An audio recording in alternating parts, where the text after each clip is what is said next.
All right, and we're back with another installation of Monster Hunter Barovia, where our party is now on their way to Valaki. They've been 2 days on the road and finished up, or sorry, they're wrapping up night two. Where in the middle of the night they were attacked by some scarecrows and with some flame and you know giant warriors that cleaved a path and everything. They ended up dispatching their foes, and I believe that was during the third watch. So I think at this point the team is just wrapped up combat, and I'll let you guys take it from there.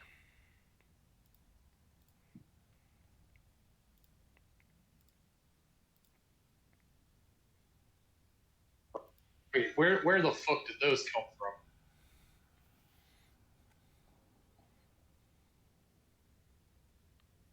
Wait, wasn't that the sorry, the oddball timing for this? Out of character.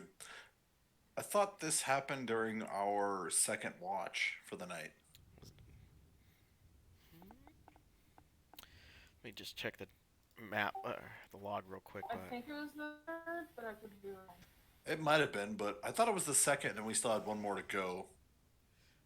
All I And know is that we ended last session with Sal saying that we finished our long rest.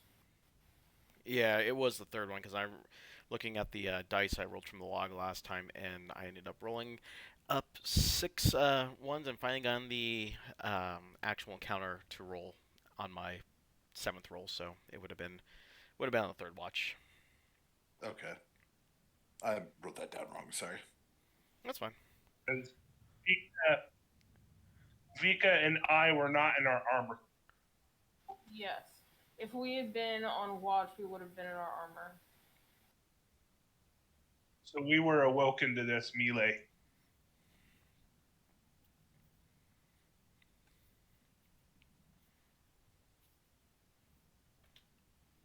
So at this point in time, long rest, and we're basically up for the morning. Yeah, I mean, essentially the last hour probably. I don't know if anyone was gonna fall back to sleep in that last hour of the night, or if you guys are just gonna just wait until the sun rose and then be on your merry way. Whatever we have to do to not take a point of exhaustion. That's fine. I mean, even you guys could even technically take a short rest between everything and fine. I'm done with the encounters at this point, is what I'm saying. So you guys will be fine. All right, long rest achieved. Yes. Is there any loot on these scarecrows? No, they are just your run of the mill scarecrows. Yeah, they're rope. Just like all these fools out here. Yeah, run of the mill scarecrow. Yes, I often see, farmer farmers false people to scare off birds coming to life and trying to, murder people in their sleep. It's very common.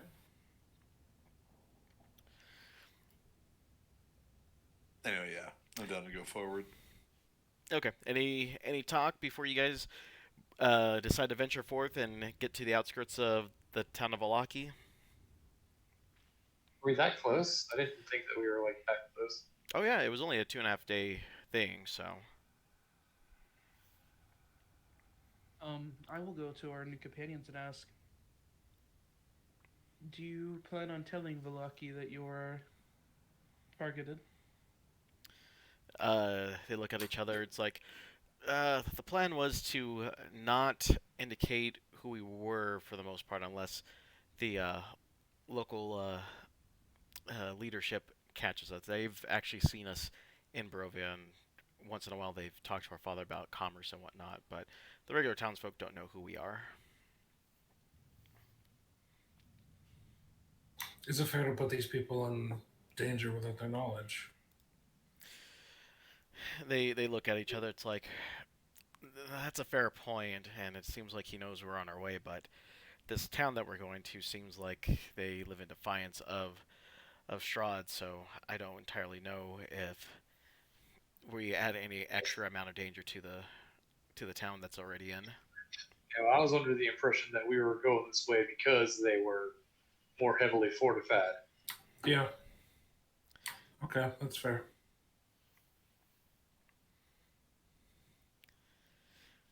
But what is the plan when we actually get to the town? Are you like just gonna try and fade into the woodwork, or do you have family, friends, or anything?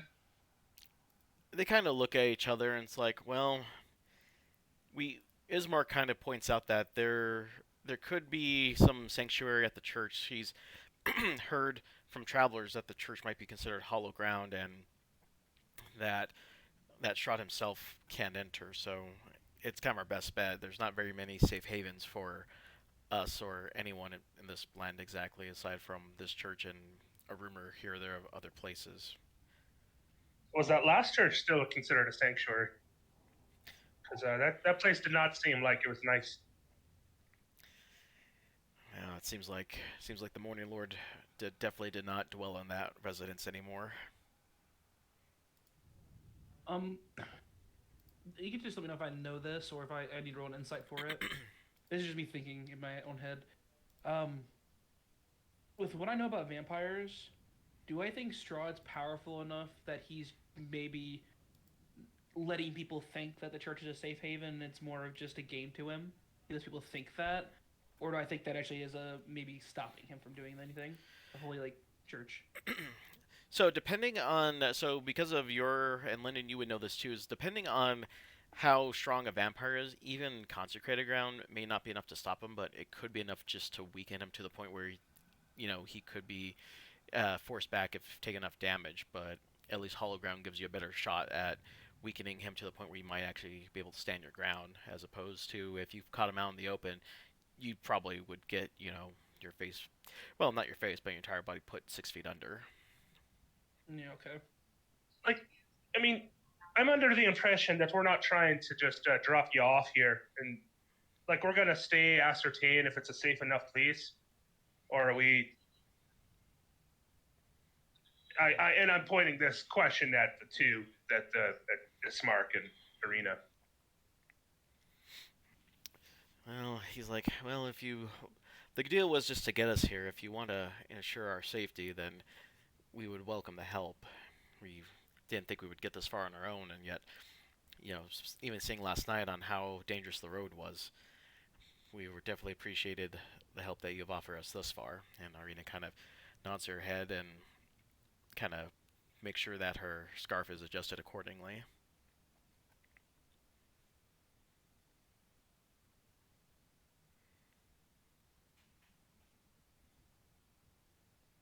Well, but are we doing any asking about Quinn? Are we trying to? I mean, we're trying to research about this. See if any of this helps with our missions, right? Was it somebody? Yeah. Well, if you remember, when we were with the kind folks who were giving us their hospitality, and the lady gave us the card readings, there was some information we were able to get from there. Talking to them that we were able to get. There's two things actually in Valaki that we're after. We're looking for the leader of the feathered ones living among the vines. There's a vineyard in Valaki that might fit that bill, and then also a wealthy woman, staunch ally of the devil. She keeps a treasure under lock and key with the bones of an ancient enemy, And we think she's here. we think she's here too. So we're gonna have to. If we're trying to stay low key, we're trying to stay low key. So think about how we're doing that. Well, it would be very hard for us to stay low key because we're not from here, correct? Not many people pass through. We also have two people who are over 7 feet tall with us, so it's hard to stay that low key. Well, that's why I'm bringing up the tactic. Also, when people are in Barovia, everybody knows we aren't from around here. It is sort of obvious, yes?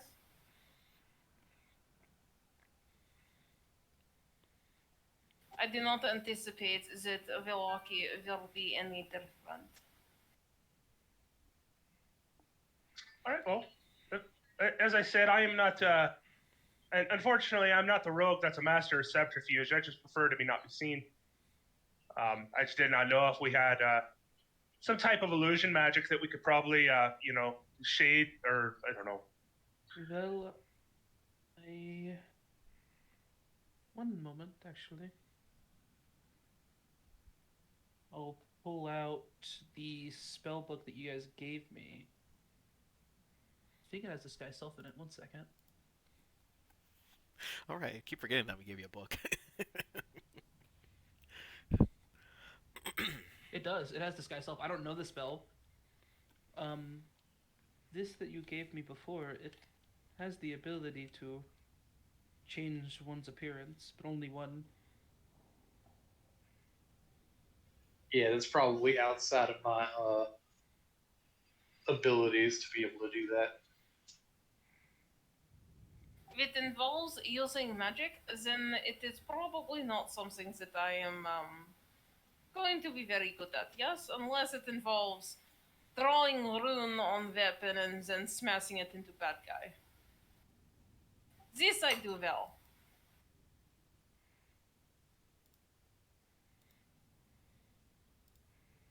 Well, I was just bringing it up if it's something that we wanted to try to do, if we wanted to, keep Vika or Matilda discreet.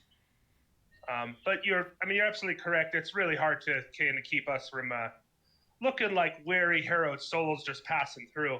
I believe that's the kind of look that they're looking for here. I'm open for possibility, but what exactly do you suggest that would disguise two 7-foot tall giants carrying very large weapons, one of which is covered in fur and horn? Well, if any of the magicians here have some type of illusionary, that's all I was suggesting. I'm smart. I'm smart enough to know that it exists. I am. It's not something I practically know how to use, though. Even if it's something. I don't think it's something that any of our companions can do. So we Unfortunately, might just have to do it the old-fashioned way. yeah, that kind of thing does not come naturally to me. We could always use the fact that we stick out to our benefit. We could go in very loud and get people's attention. Make friends. This is more possible with current abilities, yes? I'd like some more friends. So we're gonna go into town and actually be friendly with people. That's that possibly can't go wrong. But I am all for it if that is the case. I will back that play. But if you need me to go sneaking about, just let me know. I'll keep my tongue. I'll keep my tongue tied. Are you trying to say that we are not friendly people? I'm not saying I don't want to. I'm saying I don't want to be friends with any of these people. Are you kidding me? Well, we can assume most people dislike Throd, yes? If we boast ourselves as heroes here to defeat Strahd, we'll quickly find out who is ally and also who might be enemy. That's a good point. They probably also see many people like us saying such things and then, what's the word? Oh yes, dying horribly. They probably see many like us, but do they typically see them carrying the object of his desire and protecting it? Once in a generation, apparently. Yeah, but I think that we should probably not draw attention to our charges. Yes, it would be safer for her to not have everybody know. I was more thinking of the oh god, what am I trying to say? The card from what was her name? The fortune teller lady. Manamiva? Yeah.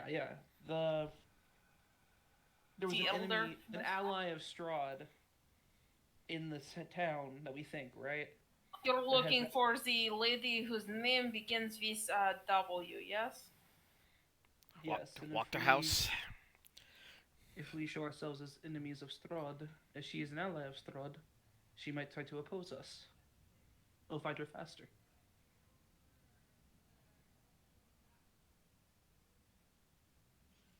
Perhaps. I have a So look let's- kind of disgruntled at the thought. Our feathered friend seems a little consternated at our plan.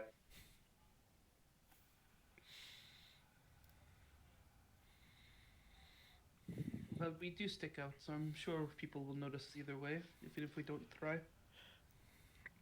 Ismark and I'm I gonna are. pull up my. Oh, I was sorry. gonna say I'm gonna pull out my notebook, and I'm just gonna write "be normal." Yes, as normal as 7 foot tall, Minotaur 7 foot tall, giant woman, and miniature flightless bird can be. Correct. I shake my head yes. I frankly can get behind this plan. So let's just go in and act natural.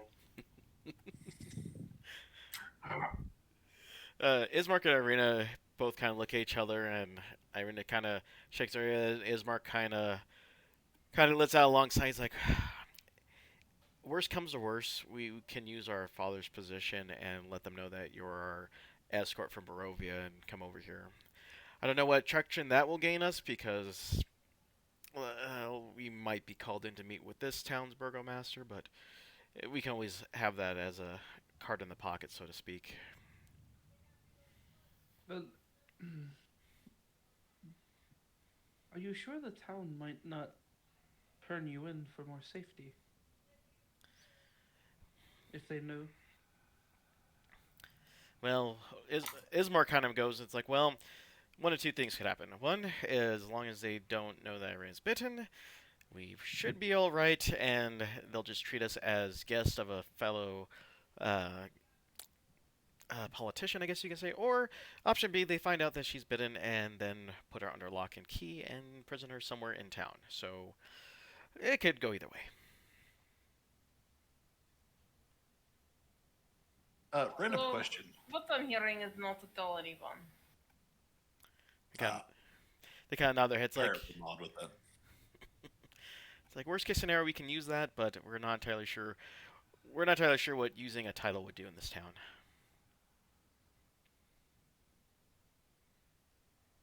Question. Since my minor illusion can only work on like small things, I can't like change a person's figure. Could I like hide the bite mark? Oof. Oh. I mean, it's small enough. I mean, that you could pull it off. I guess you just have to maintain concentration the way through, right? Or does it require concentration? Well, it's a cantrip and it usually lasts 1 minute. So I basically would just have to like keep recasting it, which is the downside. Yeah, I mean, you're gonna have to be constantly. And also, despite what like we might think of cantrips and magic and stuff, the casting of a magical spell is not typically a like subtle act. No. By all means, no. What is it? Oh, it's somatic material. So you'd have to be like holding a material in your hand and just constantly wagging your hands. I mean, there's more to it than that, but yeah. Yeah, it's. Like people are gonna know that you're like doing something. Okay, yeah. That's fair. I'll keep it as like a last resort sort of thing. So if the plan is to act normal, I suppose I'll continue to approach the gates. Okay. Anything else that you guys want to discuss before you approach the gate?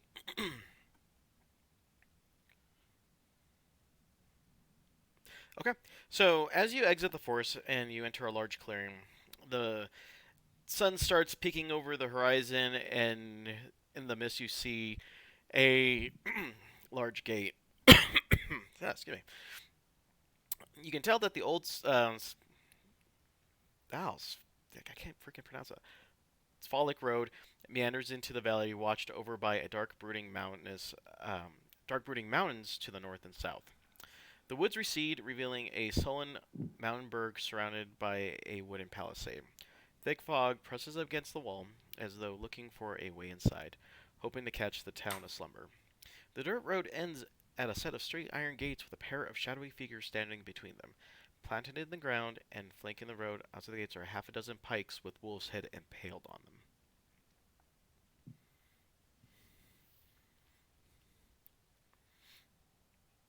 All right. Okay, so I'm approaching with So it's like towards the front. two shadowy figures. Yep. As you approach the two shadowy figures, the mist starts to recede. You see two large guards with large pikes at attention. They eye you warily and ask, "Who's there? Announce yourself." Hello, we come from Barovia. We were seeking asylum and succor from our foes in your uh, esteemed town. Yeah, they look at each other and look you over. It's like, indeed, welcome to Valaki, where the sun may not shine, but the smiles sure will warm your heart. Please enter. Thank you kindly for your hospitality. I've heard amazing stories about your city, Valaki, and how well defended you are against the horrors of the outside. Is that true? Indeed, these they point to the pikes like these wolves dared these wolves dared to try our defenses, and we ended up having a celebration in town, and it's like that one I killed. And he seems pretty proud of the fact that he killed a very large wolf. Are they wolves or are they werewolves? Uh, Go ahead and no, just say it. They're the wolves, like regular wolves' heads. Now, I have a question. The werewolf head that I took and have, how is it like situated? In terms of how it differs from a regular wolf head. Yeah, is it like a werewolf head? Yeah, yours is definitely a werewolf head. You can tell that there's more humanoid features, especially around the eyes, especially. I'll take it out and feel like, yeah. Well, congratulations. I've got one of my own as well. They pound their chest against their breastplates, like one of us, yeah. Vika flinches, seeing the head. Where have you been hiding this? How long have you been carrying that? I lost my accent. You talking to me? Yes! Who else would I be talking to carrying around decapitated heads that full of teeth? It's been a few days. You realize it smells awful. I'm not super attached to it, but I felt like I needed in case we ran into other werewolves to assert dominance. Assert dominance. As the guards are cheering, I'm gonna go over and like high five them and do a little dance if they're still going. Oh yeah, I'm yeah. gonna Seems to come in handy. I suppose so. It did what it needed to. Just know that I have never been more disgusted by you than these. You obviously have not been paying attention. Yeah, you don't constantly find him morally reprehensible. Or physically. He is not an attractive man, this is accurate, but he rarely walks around with decapitated heads. And never for this long. I suppose that's true, but I understand why. I don't hear any of this, and I'm walking on. I'm following. Mika takes a couple of steps to the side so she's not caught in the trail of the rotting decapitated head scent. The first thing that you notice as you enter in Valaki is that the mood and the demeanor of the townsfolk is a complete opposite of what you saw in Barovia. These folks are out and about, living their everyday lives. They have a smile on their face, and just what you expect from any large town. People are peddling goods and swapping the gossip, and oddly, even though the sky's kind of damper, these folks actually seem like they're having a grand old time. Like there's nothing to worry about.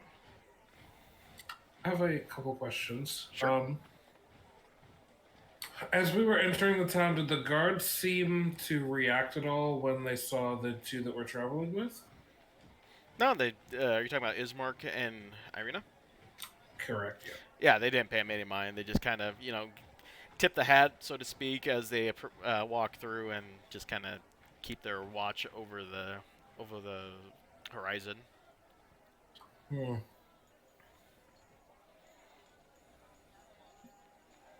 Okay. For some reason, I'm imagining, like, with Irina's situation, that she's almost recognizable.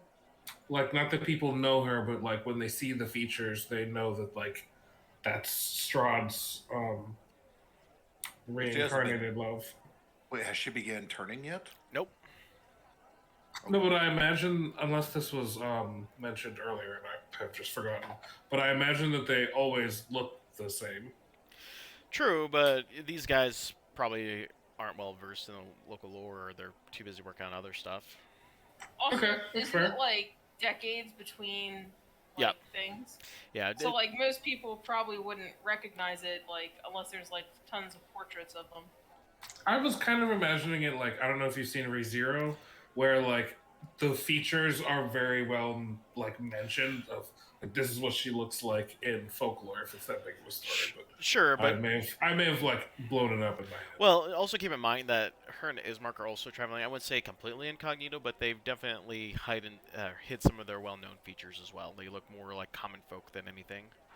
Okay. It's not a problem that like these two randos don't recognize them, but like Yeah, they're like hoods up, faces down. It's like, yeah, it's just something Salith has in mind.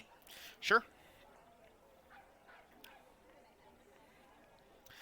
But yeah, you guys make your way through.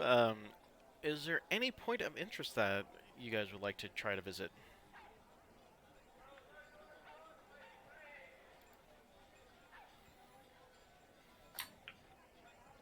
We need to go to the vineyard, right?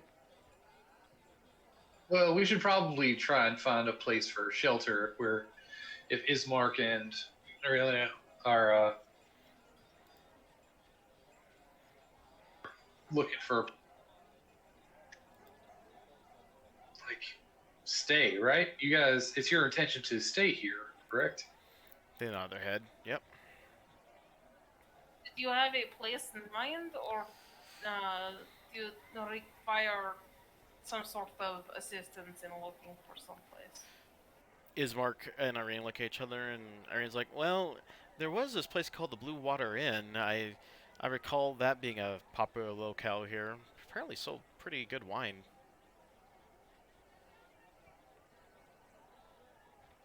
Well, it better be good. All these people have smiles on their faces. They got to be happy about something. All right. If anyone cares to, you may go ahead and as you roll through town, roll me a perception check.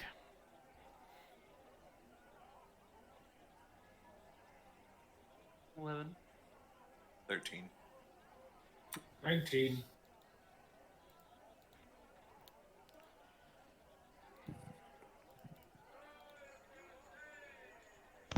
Apparently, I'm really excited about good wine. 21. Damn. I feel bad. I feel like I'm eating up a lot of your rolls today.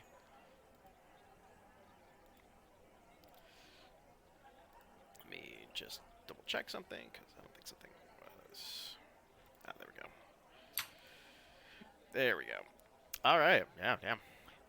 Yeah, as you guys are rolling through town, what first seems to be a simple kind of like, oh, you must have just imagined it, turns into, oh, something's very off. Um, you can kind of tell that people, although appear happy, they're forcing their smiles. They're very much walking in kind of a predetermined way, and that it looks less fluid than what it should be. And that the conversations that they're having seem like they're, for lack of a better term, seem like they're pre-recorded, as if they practiced this and rehearsed the dialogue that they're having with each other. This is the case for like all the people, Yep. or okay. For those of you who rolled higher than an 18, you've noticed something that you didn't catch in Barovia, that a few of the townsfolk seem off, as if, like, in comparison to the others, they seem a little bit more dull in just every aspect, the way they dress, their skin tones, to their expressions. It seems like something's slightly amiss about them, but you're not entirely sure why.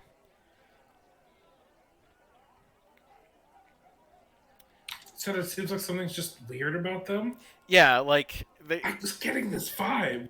yeah, you're just getting this odd vibe about some of these folks that it's like one out of every maybe 20, 25 people you kind of can pick them out. Like if you didn't really try to pay more attention to your surroundings, these folks would just blend in with everyone else, but because you're taking in the sights and seeing and being more aware of your surroundings in this town, you kind of notice that what's going on with a few of these folks. It's like I said, one out of every 25 folks seems like they're just slightly off in every detail about their life. Like they went through the printer backwards or something. No, not like that. I would put it more towards like if you were to print out a picture and then you print it out again, but you didn't have enough ink. It seems like it's Yes. yeah. It seems That's similar way to that. better. Yeah, it's like there wasn't enough toner to fill the image properly. I got that vibe when Just we like, first got here. I was like, when you said everybody seems joyful, like, so these people, is this like a mass? Is this real? I really wish I had detect magic right now. Oh man. do you not know the spell? No, I don't have identify.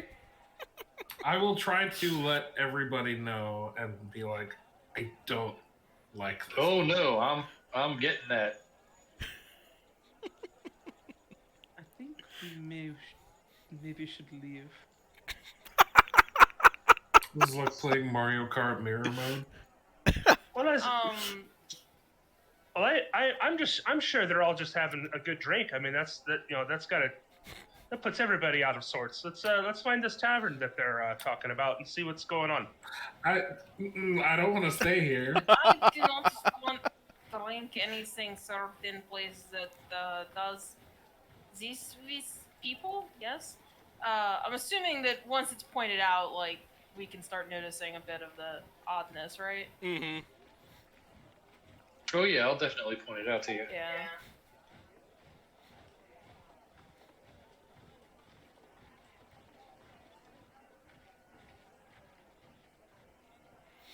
Ugh.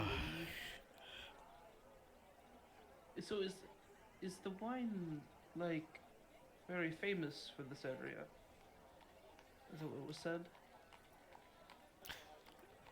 This is the Blue Water Inn was famous for its wine. Which I suppose makes sense because we did come here in part because of some sort of vineyard.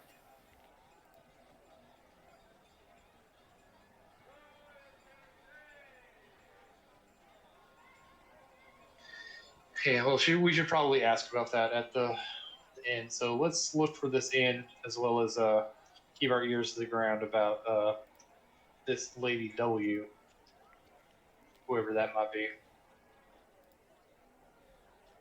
But I would strongly suggest not consuming the food here until we are certain that whatever is causing the oddness is not coming from that, yes? Agreed. This includes the wine. I do wish to get some wine, maybe identify it, see if it's something's wrong with it. Can I like watch really one of the like I don't know like one of the weird people? Can I watch them really close as we walk by? Yeah, yeah. One of the ones who is out of cyan. Yeah. One of the sad serif ones.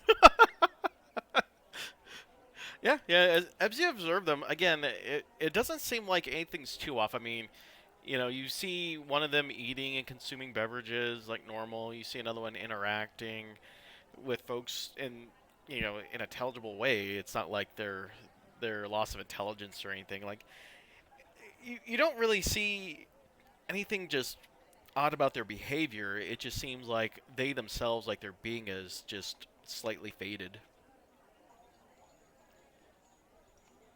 Do they blink? Yeah.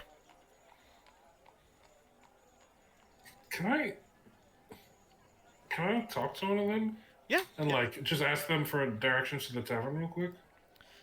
yeah, yeah. You approach one, and they feign a smile. And it's like, well, hello. What can I help you with?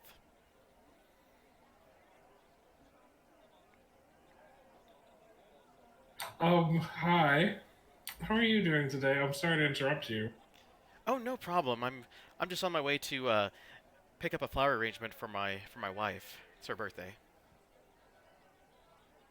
A flower arrangement. That's so pretty.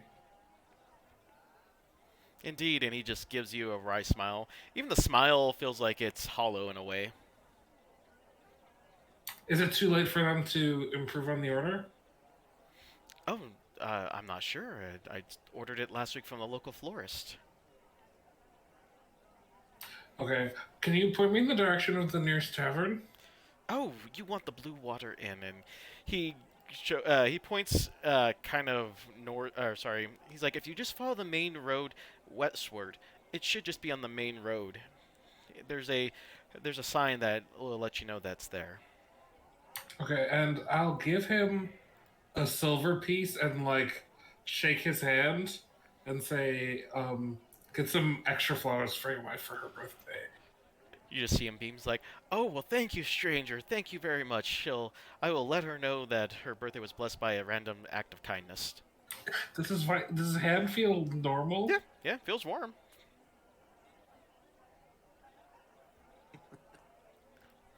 Okay. I don't like it, but I don't okay. know. Music got real creepy for me. I don't Yeah, know. it's perfect. Okay, bye. Take care, and then he rushes off with a little bit more pep in his step. Right. I have to obligatory insight check that. Okay. All right, were you able to get anything off of that guy, Taylor? 7. Yeah, I'll give the directions of the inn. It seemed so normal, but not. In what way was it not normal? No, everything about him was normal, except Just a little too normal. yeah, he's like low battery or something. Oh, I don't understand this. Is this common saying in common? Is this something that I'm just not getting? Yeah, it's lost in translation. It's not that great of a joke anyway. These people are just living under punches. It's just it's a grim world that they're living in. If they're trying to put on a false face, Does it's it going to seem off. does it seem brighter in here than it did outside? No, actually, it seems like about the same in terms of the brightness. The only thing that seems to add a little bit more flair to the town is just unlike Barovia, where more people were trying to kept indoors. These folks are a little bit more more engaging in the fact that they want to be outside and talking to folks. Okay.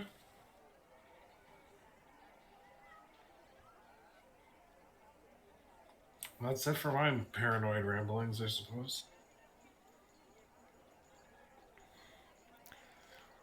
All right. I have to admit, I have to admit, say that that was a mighty fine act of yours. It was nice to cheer them up. Yes. Let's get on to the inn.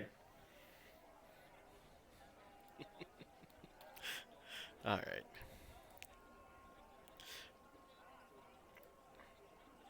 All right. So I'll make this visible. And force players to current map.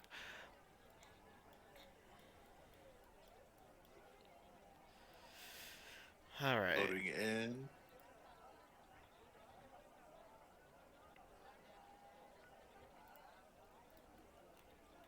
All right. Let me know if anyone is not on the. Still loading in. Okay.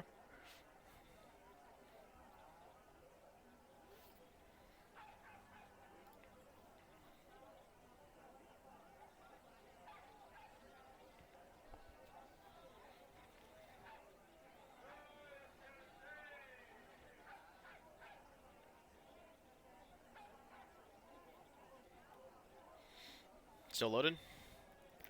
Still loading. Yep. Mm-hmm. Weird. Let me double check here, but no, map is player visible. No, it's just loading. This is what I was talking about like preloading the maps. That's weird, because Mine says stuck on 22 out of Mine 23. just loaded. okay. Strange, because I did the same thing with Valaki's map, and they loaded quick, so weird. Okay. Yeah, I'm still stuck on 22 out of 23. I had Velaki visible when we started, though. I actually had that turned off up until we started, actually, so.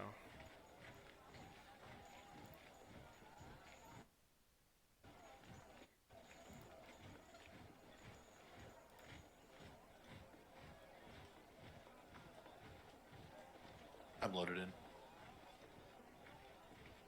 Still waiting, Doo-doo, but doo-doo. it's whatever. Alright, well, I'll just read the intro dialogue then, and then we can go from there. Hopefully it'll load by the time I get done with it.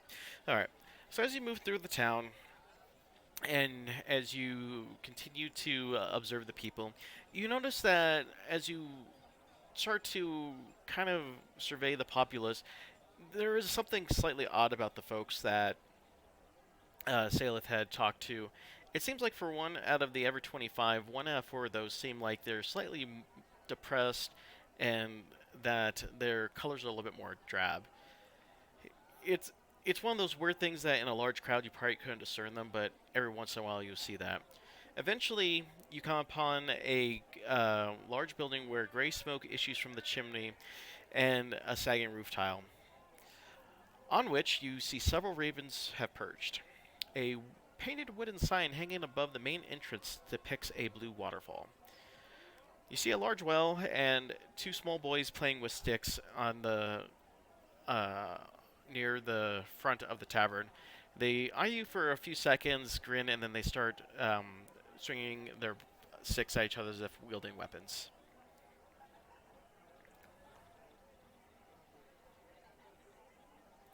All I'm right. sorry, can you repeat that last bit? Oh, with the 2 boys? Yeah. Yeah, you just see 2 boys near the entrance playing with sticks as if they were sword fighting. They take a look Okay. at you and grin, and then they proceed back to trying to hit each other with their sticks. Is this like a creepy grin, or like it's the normal like, oh, like it's playing? Haha. Yeah, it's just, a childish grin. Okay. I don't know. All right, you guys get loaded? Nope. Yes, I am looted. Mine still says 22 out of 23. Weird. Wonder. I just left and tried to come back in. It is still loading.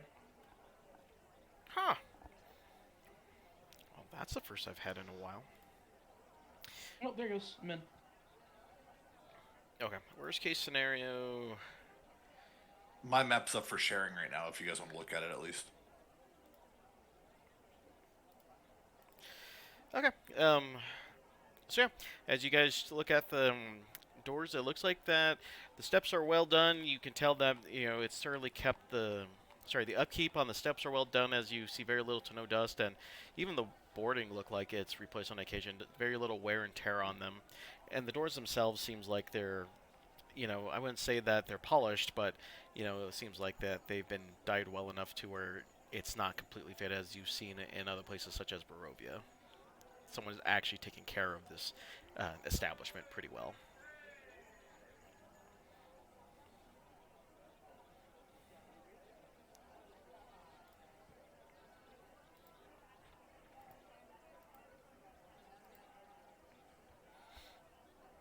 Okay. So you guys are sitting off the street where you can see the entrance. What would you guys like to do?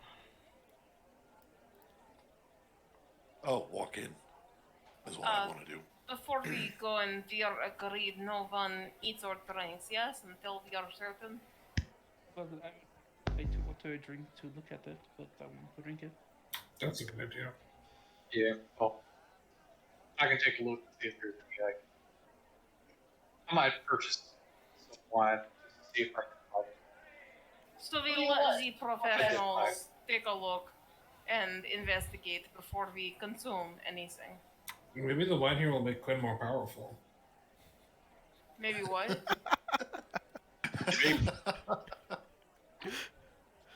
I'm sorry. Just making certain, and Vika gives Lyndon a look. Oh, I can wait. Alright, just we don't need more creepiness on top of tentacles and all these other things. It means don't touch anything. Oh, now wait a second. We were just saying not eating or drinking. If there's a chair, I'm going to sit in it. If there's one thing I like to do, I like to find chairs and I like to sit in them. We have noticed, however, if there are cleaning supplies, do not touch. I'm not quite even sure what a cleaning supply is. I mean, oh, you're talking about the broom again. Oh, you're making a joke about the broom. I Yes, see what they're doing I here. am making a joke about the broom because that will never not be funny.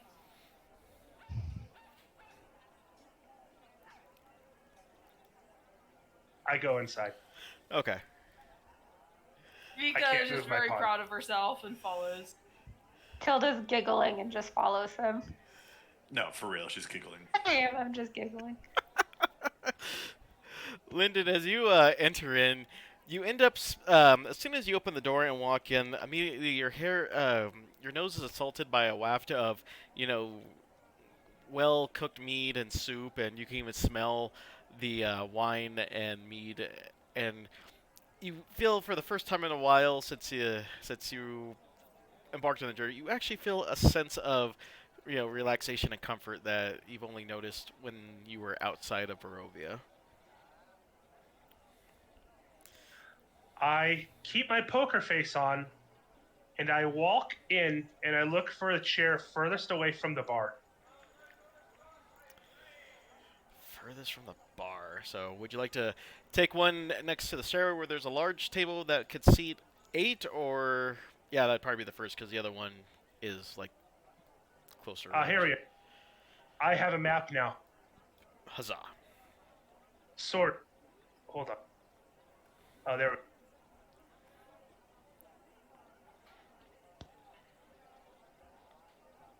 Oh, there's a table for 8. That seems quite convenient.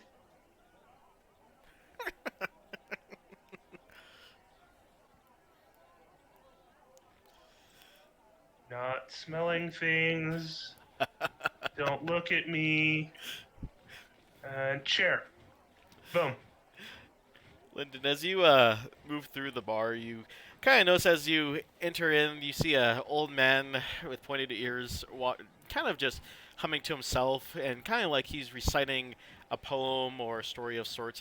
He looks you over and then just kind of nods you off. You see a couple of the other patrons just kind of looking you over as you walk through and shrug, and then they continue just to get on with either the conversation or their drinks. For the most part, people just seem like they have a pretty uplifting attitude in here, but nothing as I'm gonna put it, nothing as performed bass as you saw outside with the regular crowd. Yeah, So, as I sit in the chair at the table, I nervously try to twiddle my thumbs and not get really anxious about the fact that I smell really good stuff. is Daleth coming in? Yes, sorry, I just didn't know the thing. My bad. Oh no, you're good. I just didn't want to move your character if you weren't. Uh, I mean, that is totally up to you. If you don't want to move in, you can sit outside and investigate stuff outside, and that's cool. Well, I very much don't like it here, but I super don't want to be alone. I'm gonna head over to the bar. yeah. Yes. Danica kind of looks over. It's like, oh, a stranger in a strange land. It's been quite a while since we've had one of you over here. What can I get you? Well, I've heard a lot about your wine. May I order a bottle? She kind of gives you a sly smile. It's like, certainly. Would you like our, more economy class purple grape mash #3, or would you like a pint of our superior red dragon crush for 1 silver? I was looking to see if you had any. Sorry, doctor. I was looking to see if you had any. Do you have any like local brews from any local wineries or anything? She chuckles like, "Oh dear, you are definitely not from around here. These come from my husband's. Well, how would I put this calmly? My husband's family actually developed these wines, and we put such great pride in them. It's such a great thing when you have family that's in the business." I'm sure. So, what brews are from your husband's vineyard? Oh, the ones I just said, the purple grape mash #3, or if you need something with a little bit more robust flavor, I would suggest the red dragon crush.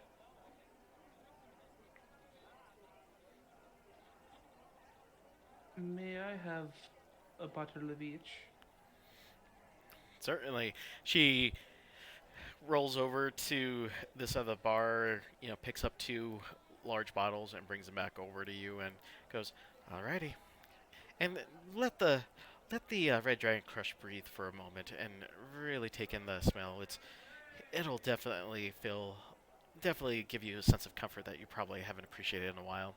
I'm assuming I'm assuming the last place you went to didn't even have anything that was, homemade, I guess, for the lack of a better sense. Well, You cut out there. sorry. I like to feel something better than I have for a while. I appreciate that. She nods and she's like, "Oh, are you a connoisseur? We would love if you like it a lot. Please let us know. We're always looking for people's views. We try to do our best to try to, how would I put it, innovate the business." But we do appreciate it. So, we'll you think you can look for the bottles?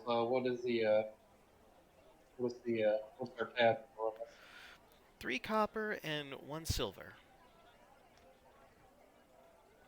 That seems reasonable. You tricks, you want to pay the man? Yes, I will rule out 3 copper and I'll pull out 2 silver and give it to her. Tim, Oh, then. well, thank you. Much appreciated. Did you want change back? No, no, for you. She gives you a slight curtsy and, puts it into essentially just a small air somewhere in the back area. You can just hear the clink of other coins as she does so. And then I'll take 1 bottle and come over to the table.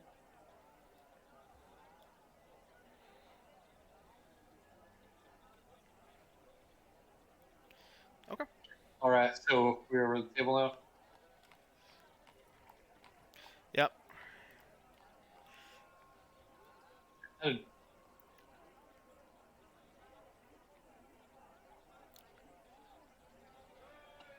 said to make you feel better than you felt for a while. That's kind of suspicious, don't you think?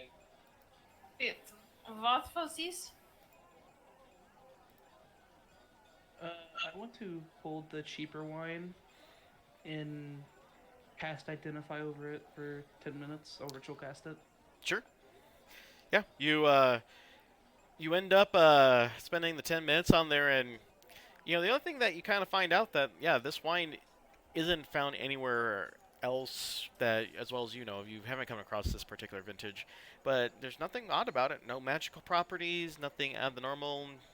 Even the label seems like it's got its own kind of weird design, but nothing out of the ordinary. It just seems like any other bottle of wine that you could pick up at various vineyards.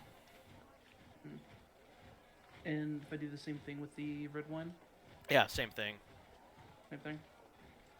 Well, the wine is just wine. Both of them? Both of them. I'm sure that's what Persephone thought. You're certain who thought? Never mind. I am not familiar with Persephone. I believe it. It's a long story.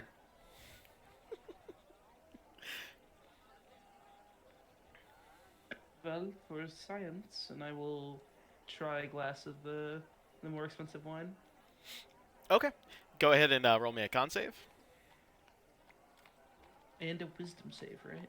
No, just con. You're fine. That's how they get you. So I look around the room as he just ritual casted a spell in the middle of a bar. I'm just curious to see what everybody else has to think about this. I mean, the guys in the middle of the table kind of going, whatever, foreigners. The foreigners on the side kind of square you up, but once the ritual was done, they kind of just stop giving you the eye and just kind of mumble to themselves and kind of just points his thumb at it, and they give it a slight chuckle. The gentleman in the corner just kind of, glares at you for a minute, and then he goes back to kind of mumbling back to himself again. I will also let it breathe before I drink it, like she suggested. Yeah, with that 5, that taste hits you so hard that there's so much flavor in this that since you haven't had a decent beverage in days, you almost choke on it, but aside from that, it's one of the best things that you've had since, getting enveloped in the mist, all those days ago.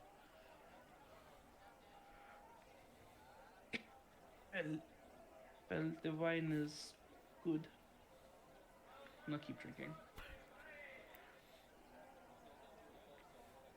Yeah, you see him kind of cough for a little bit as he first takes a sip, but otherwise, there's no other effects on him as of right now.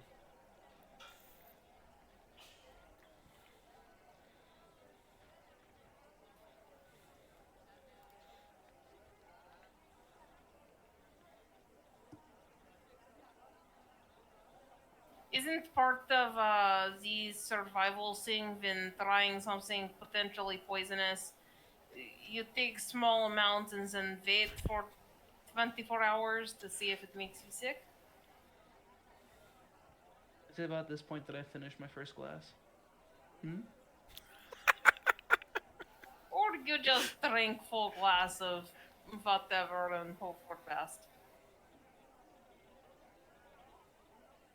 I was more concerned about it affecting us magically rather than making us ill. I do not know how this magic thing works. Does it look for poison or just magic? It would be just magic. So perhaps we should have had Quinn look at it. I mean, there are drugs and things that can be used to make people happier and then very, very sad. I can take a look at things, but I think I would need a little bit more discretion.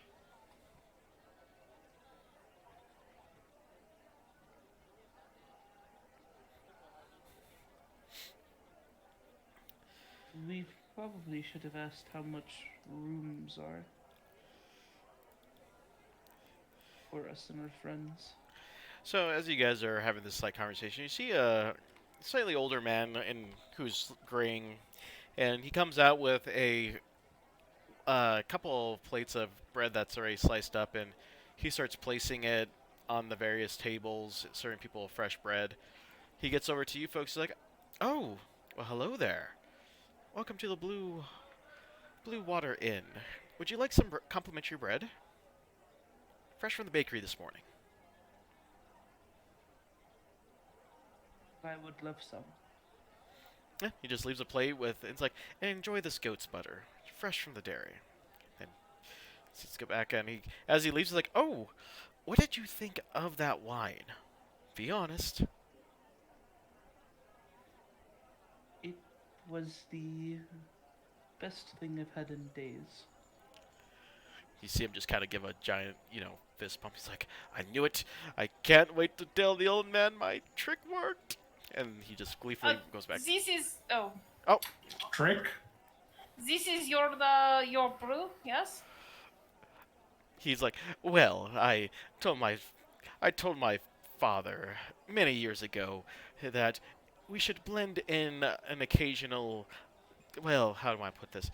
Instead of using a grape that had been in our family for years, we used the experimental one that I cultivated, and I actually let this one sit in a cask of bourbon, and it seemed like it just did the trick." He laughed, saying that it would ruin the flavor.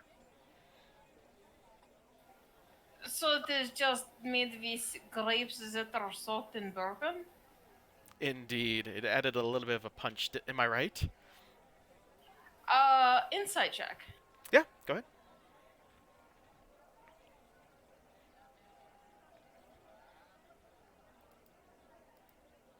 21.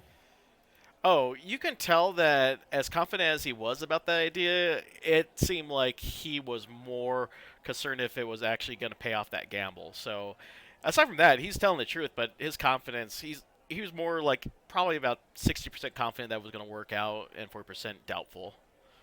But it really is just made with grape soaked in bourbon. Yeah. Okay.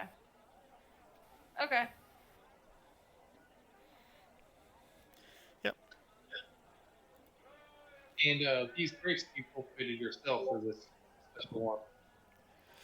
He's like, of course. Where is it that you cultivate these?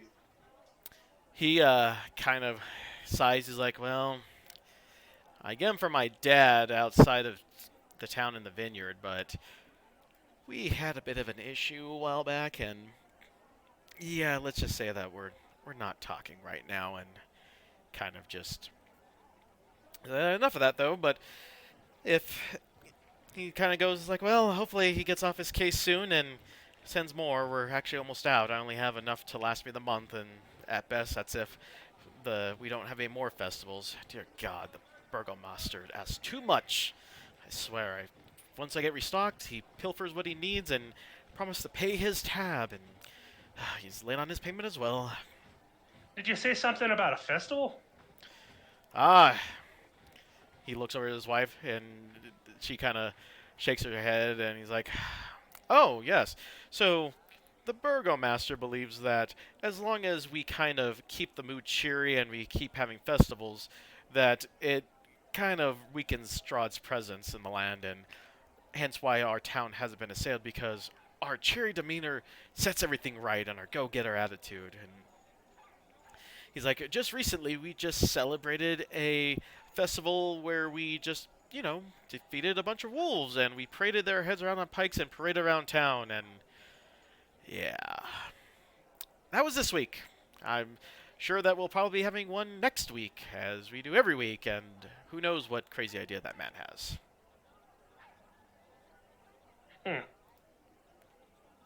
So there's a festival coming up soon? Indeed. Let me think here. I think he kind of strokes his beard for a few minutes. He's like, hey, he kind of looks over.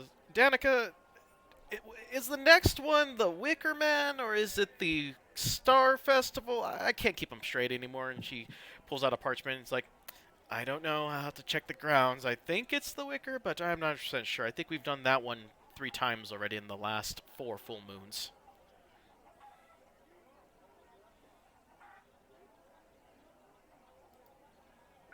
Ah. Well, that's interesting. Where I'm from, we try to have festivals often too. It's just kind of a thing in the Trialta area. We're very festive folk, so it's happy to hear something normal, so to say. But I mean, having multiple Wicker Man festivals, I mean, I'm not even sure what on earth that could possibly mean. If it's like there's like a man named Wicker, or a man made of wicker. Anyways. This one's shaped like a sun, so I think it's the Blazing Sun Festival. I think the last one was the Shining Moon, and we had the star, and it's hard to keep track.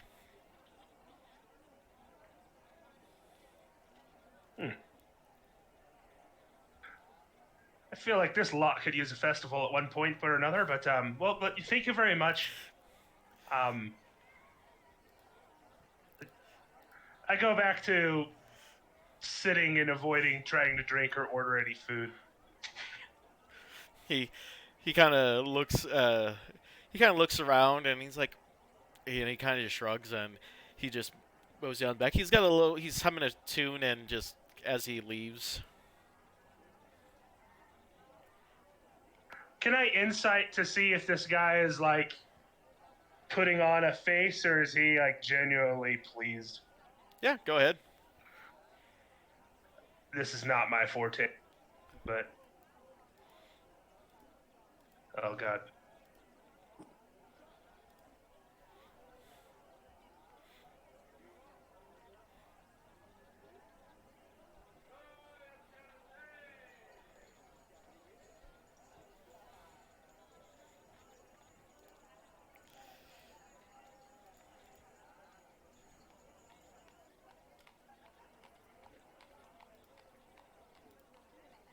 Nasty.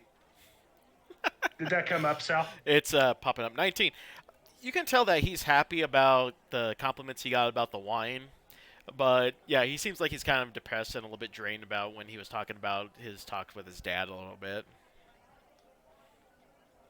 Is he stoked on festivals or is he like I hate festivals? You can kind of tell he's like half and half. He's like, it's good for business if he gets paid, but if he doesn't, then he gets kind of like that great. Oh well, great. All the wine that I just acquired now is gone and I don't get a cent from it. So he's happy if he gets paid, and he's not happy if he gets stiffed.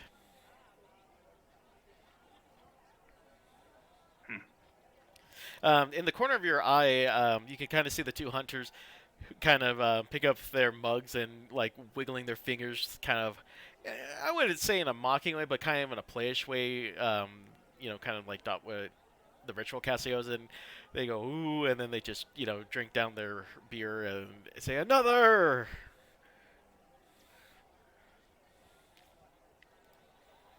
And the Danica goes over and gives them another mug and takes their empty ones. Oh, those two are having ale. Oh.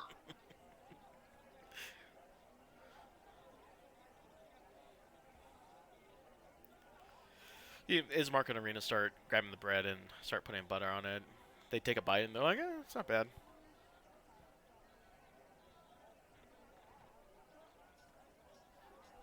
I'm not eating any of this. I'm gonna say screw it, and I'll eat some bread. I'm so sorry if we missed anything. We had a problem with the injured kitty. Oh, no worries. All good? She kind of got stuck in the litter box. Oh, no.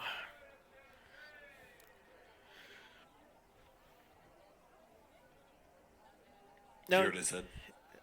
I did not hear. We didn't hear anything that was said. I'm so sorry. No, you're fine. All that's happened since I last heard from you guys is that the insight check that Lyndon had shows that the cook has basically he's thrilled about festivals only if he gets paid, and he's kind of dour about his dad's situation. There was some hunters kind of making fun of Etrix and his ritual casting, and then got another drink. Ismark and Arena said screw it and grabbed a piece of bread, threw some goat butter on it, and chomped it down. And yeah, they're kind of like, it's all right. It's not bad. What's going on with the cook's dad situation? He just seemed kind of dour about it. So they do like they have like festivals here pretty frequently, and it's at the burgomaster's behest to try to keep everybody cheery. And so what's going on is, and so basically like the burgomaster's like, I need all this wine, and he has to like fill the demand for it, and then his dad's kind of like, I don't know. It's not like there's anybody dead or anything. There's been no discussion of anybody being dead, if that's what you were. Okay. No, that's fine. Parrot also ate the bread.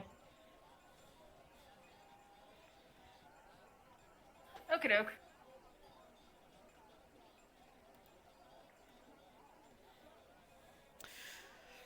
We were thinking about Etrix. Were you thinking about asking about rooms? You didn't bother to ask about it when she came over, did you? No, I will go ask. No. Then I'll walk over here. It's like, need another bottle? Not at the moment, but it was very good. We wish to inquire about the rooms. She nods her head. She's like, all right, well, if you're all decided to stay with us, give you a group discount, and it'll be 5 silver pieces a night. Or how many rooms? It's for a bed. Let me double check the map here, but it looks like for the most part, their room situation is that they've got a room with 4 beds in it, and they've got a couple of rooms that have 2 single beds, or 2 probably twin size bed, I would say. So you got 2 rooms with 2 twin size, and then 1 room with 4 singles. But if you book the inn for your group, um, it'd be 5 silvers each instead of the standard 10. Okay. I one moment. I will head back to the party and inform them of the cost of the rooms. So it is a gold per night for us to stay here? Or all 8 of us, yes. Alright, that is lots, but okay. Okay, 5 silver? You said it's 5 for each room, which is 10 No. silver, which is a gold. Oh, it said 5 for each player, so yeah. It's 5 silver for each player? Yeah. Oh, wow, that is a lot more. Well, our option is to what? Can I vote for it not staying here ever at all? I truly, right now, I'm just saying, exposing a problem with having no solution, and I'm sorry for that, but I don't trust this place. Well, I'm not a fan of getting werewolves in the middle of the night either. Yeah, like I said, I don't have a better option.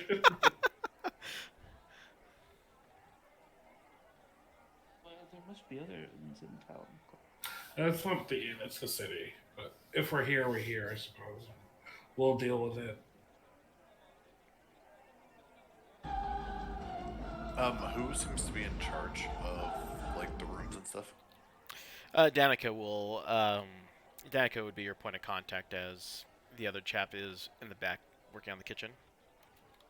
Okay, I'm going to. Oops. I am going to approach her, and I'm gonna hop up and my little notepad that I have. I'm gonna write. Can I get a glass of water? Yeah. She nods and gives you, a glass out of pure. It looks like it's pretty good craftsmanship in terms of the how clear the glass is, and she pulls out a jug and just pours water, and surprisingly, it looks pretty good, and it looks clearer than you've seen in other places of these establishments. It looks like, um, for lack of a better sense, it kind of looks like it was like kind of double distilled, purified water, like the fancy smashy stuff that you would get like at a convenience store, like Voss and all those ones. Okay. And then I'm gonna write on there.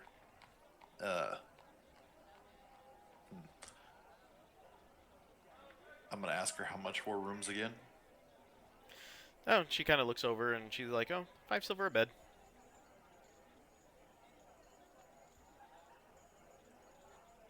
I'm gonna write on there. We only have enough for 3 silver each. Question mark. And I'm gonna kind of like birdie dog eyes her, I guess. Go ahead and give me a persuasion with advantage. Birdie dog. Look at the pretty bird.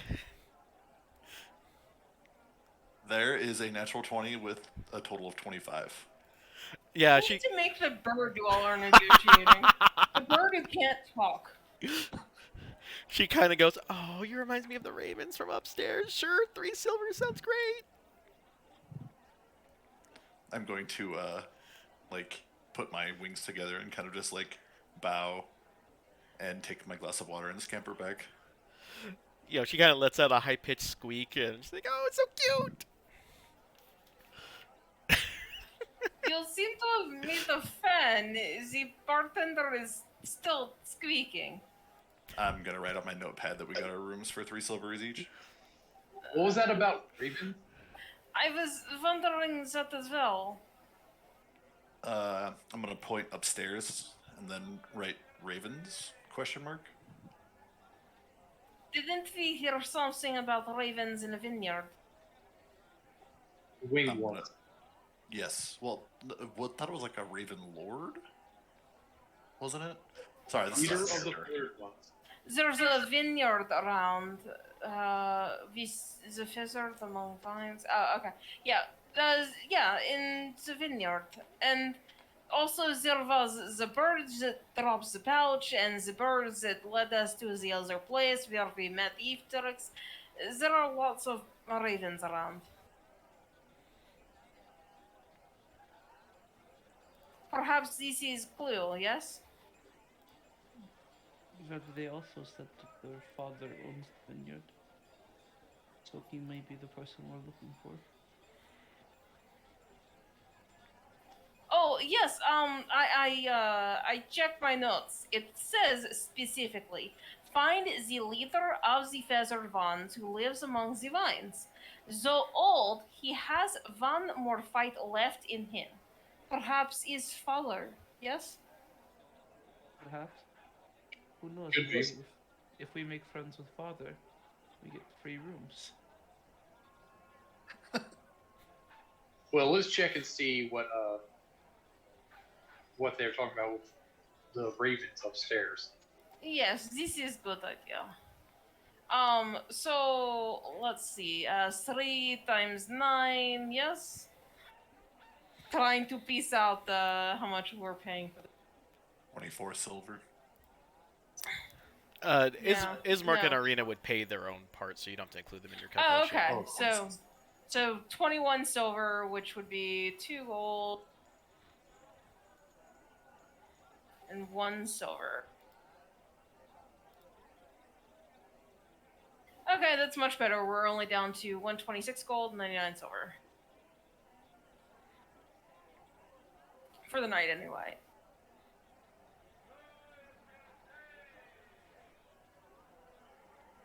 If somebody else wants to volunteer to be accountant for group, I am not opposed to this. Vika looks very awkward with her notepad and her pen and her giant stubby fingers. And tiny little glasses, I imagine. Very probably, yes.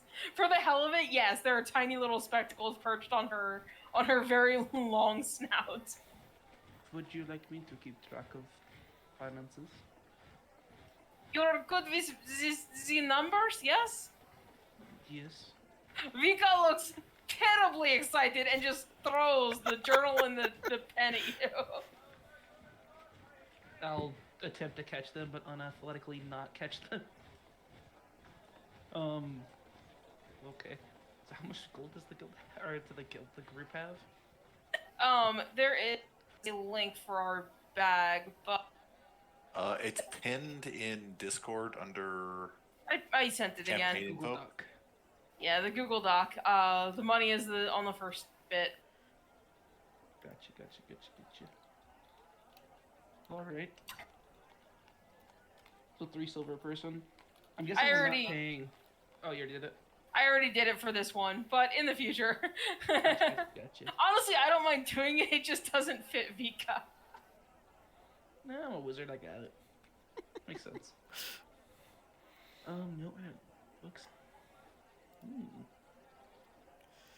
Yeah, as you guys are deciding this, you see Erwin go over and talking in a mumbled voice, and he kind of looks at both of them over, and both hunters kind of, do the whole hand wavy thing as if they were bartering and negotiating, and Erwin kind of just goes, tilts his head to the side and just nods his head in approval, and puts down a couple of gold coins onto the table and shakes both Soldar and Evangi's hand, and marches back to the kitchen. So this was obvious. We noticed this. Yeah, Or was yeah. This, like, subtle? Yeah, he's not being subtle about it at all. If you guys care Did to, this look like a normal payment? Yeah, or was Yeah. it something else? yeah, you guys can go ahead and make a perception check on it. Oh, fuck yes.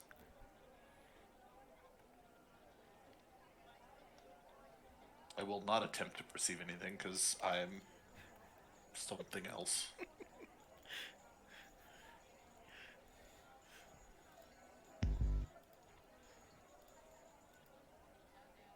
Wow, a lot of people were not paying a whole lot of attention. Apparently. Yeah. Wow. So let's see, Salith, Quinn, and Parrot and Etrix all wow. Yeah, you guys are probably just kind of mumbling, probably just thinking about something else. For the rest of you, oh, is Lyndon roll still going? Oh, Should we? So the two giant women again. Did we have to Surprise. pay for our two guests' rooms as well, or no? No, he said they would pay for themselves. Oh, gotcha. Okay. yeah, they would also take one of the. The reason why they're also paying for themselves is that they wanted a room, which is them too. So they're taking themselves out of the equation. I was about to say, if we were going to be paying for their rooms, then we were going to have a whole different discussion about finances. Yeah. So, for everyone with the 10 or over, you only really just heard something about the fact that Irwin ended up talking about the payment for this week's wolf meat that he ended up getting from them, and that he thought that the quality was all right, but the next time if they can get it a little bit quicker before more of it spoils, it'd be preferable. And the hunters kind of go, well, if you want some expediency, that's going to be a little bit more. I mean, they have to not only track their quarry better, but they would also have to make sure that they lure them a little bit closer to town, so that way it doesn't take too long for them to bring it in from a further distance. And he's like, all right, well, I guess that makes point, and he ended up paying him a little bit extra for the expediency. Because Muzzle sort of wrinkles in disgust. It sounds as though they serve a wolf meat here. Anyone who cares to roll a survival check, you may go and do so now with that statement. I'll pass and pretend she just didn't say anything. Yeah, why not? Oh, also, wait, no, I'm not eating anyway, so I'll check you. That's a natural 1. Ooh, 5. 20. It is not making a tent or like pitching a tent or making a camp, so I'm actually good at survival, and that's not the case. We just swapped Nobody roles. put It's fine. Oh. I roll like a 3 when like I have to set up a tent, but when I have to check and see if wolf meat is edible, that's an 18 plus 4, 22. So Lyndon, Quinn, and Etrix, you know that in the right hands, wolf meat can kind of taste like a leaner venison, and it's not terrible. You just have to know what you're doing to get it cooked properly. Since, for the most part, it's not what you would pick, but apparently the wolves are common enough in this area that it's at least a protein that's readily available that you don't have to worry about going out anytime soon. We've all had those kinds of nuts. Lord knows I have. For my leaky nose. Sorry.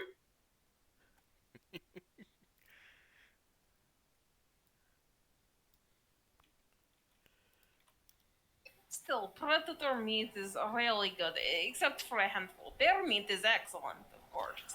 Shark is actually not so bad. Shark is so good. It has a certain, how do you say, bite to it, yes? Pika looks proud of herself again. Do not. Pika's Don't looking encourage around, grinning, looking for anyone else, who seems amused by this, and just looks so happy at Tilda. Vika, roll me a performance check for that joke. Performance of You're doing it dirty now. 18! Yeah, you actually see the gentleman on the table south of you just kind of just chuckle. It's like, it's got a bite. That's good. I gotta remember that one. Yeah, just the way you delivered it, it was just enough to get that guy just to laugh and comment on it. Pika gives him a half bow sitting. I did not get it. Do people eat shark? Of course they eat sark. It is excellent. It is. Well, you need to prepare it properly. Wow, I can't talk today. Properly, of course. But it is excellent. You can make a soup out of the fin, yes? And the sark steaks are very good. To be fair, I've never actually seen a shark, so This is probably good. You are a little morsel to them.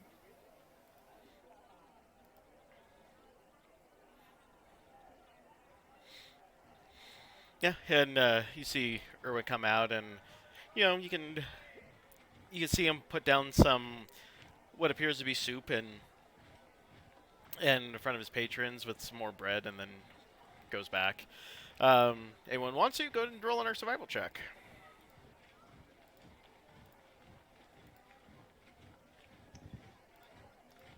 Did not expect this one to pass. That was better. Nope, 6. 19. This one apparently has something to do with, Yeah, setting up this is camp. Yeah, I was gonna say, there's tents involved. Yeah, because I did not make that one again.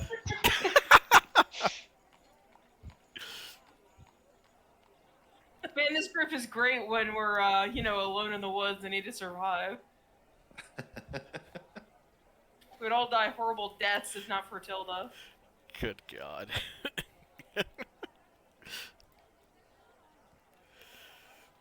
All right. So anyone with the 10 or over, you can get the you can catch a waft of the wafting as you go. Oh, that actually smells kind of good, and you for anyone with a 10 or over.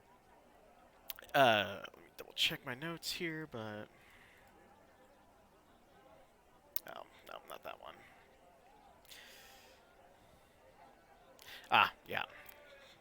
So yeah, you end up catching the smell of a well-made radish stew, and it actually has a bit of spice to it. You can definitely tell that it's been something that's been worked on over a long period of time, and the aroma from the vegetables. You can definitely tell radish was the base of it, but you can get the smell of a couple of other things like onion and maybe a potato or something in there.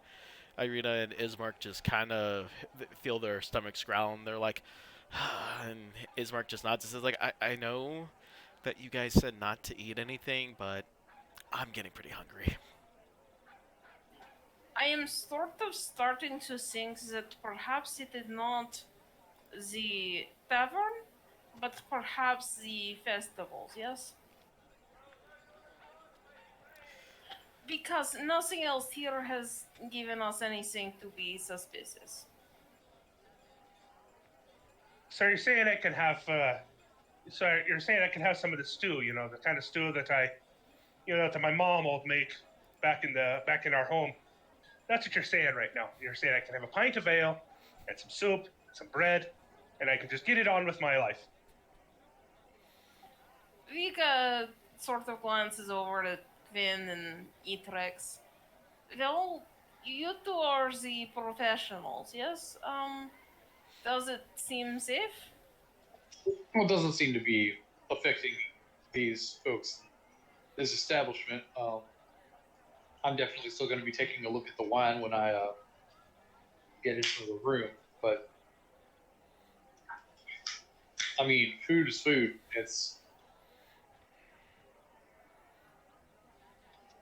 They're probably not out to poison and kill everybody. Well, then there you go. Perhaps just be careful when it comes to festival time. They both nod, and for the first time in what seems to be since you met them, their faces actually beam, and they kind of go and they raise their hand, and Danica's like, Erwin, you've got customers. Table 1, and you see the man kind of come out with, he's like, oh, so dinner time, huh? What can I get you folks?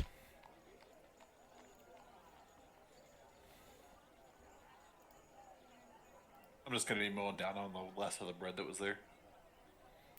Yeah, he's like, oh, more bread it looks like. I thought he was talking to the other NPCs. No, he's at your guys' table. Yeah, I thought he was going to talk to Arena and Ismark, since they were the ones who were like, yeah, okay, let's do this. Well, he is, but he's also addressing you guys as well if you guys wanted anything. Well, Lyndon, you said you wanted stew, yes? Yeah, no. As soon as they say they have some stuff, I hop up in my chair and I tell them what I want. He's like, now tell me, would you like something that's a little bit hard hitting, or something that will relax you with your ale? We've got a couple of variations here. Oh, I just want something light, please. All right. Some What honey do you mead. consider relaxing with the ale?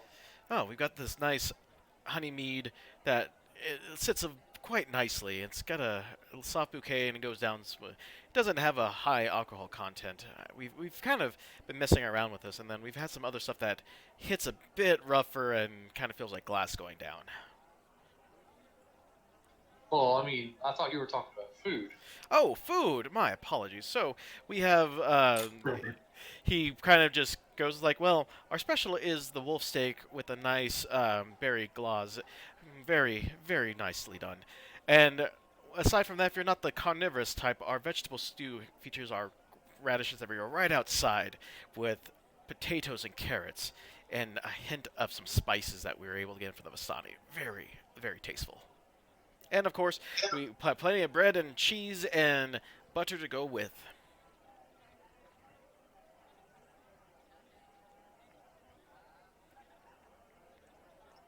Milk steak. Okay, yeah. No, I'm just beaming.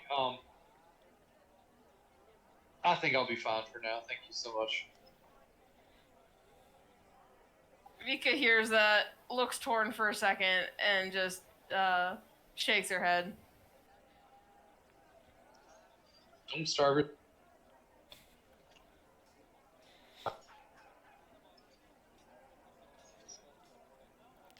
He kind of Someone has forgotten how to push to talk. He was My trying push to to talk respond. sucks. Don't starve yourself on my account. There we go. I said a whole sentence. he kind of also looks around and is like, "Are your folks staying with us?" For the evening, yes. Oh, well, the soup and the bread is on the house with your rental tonight.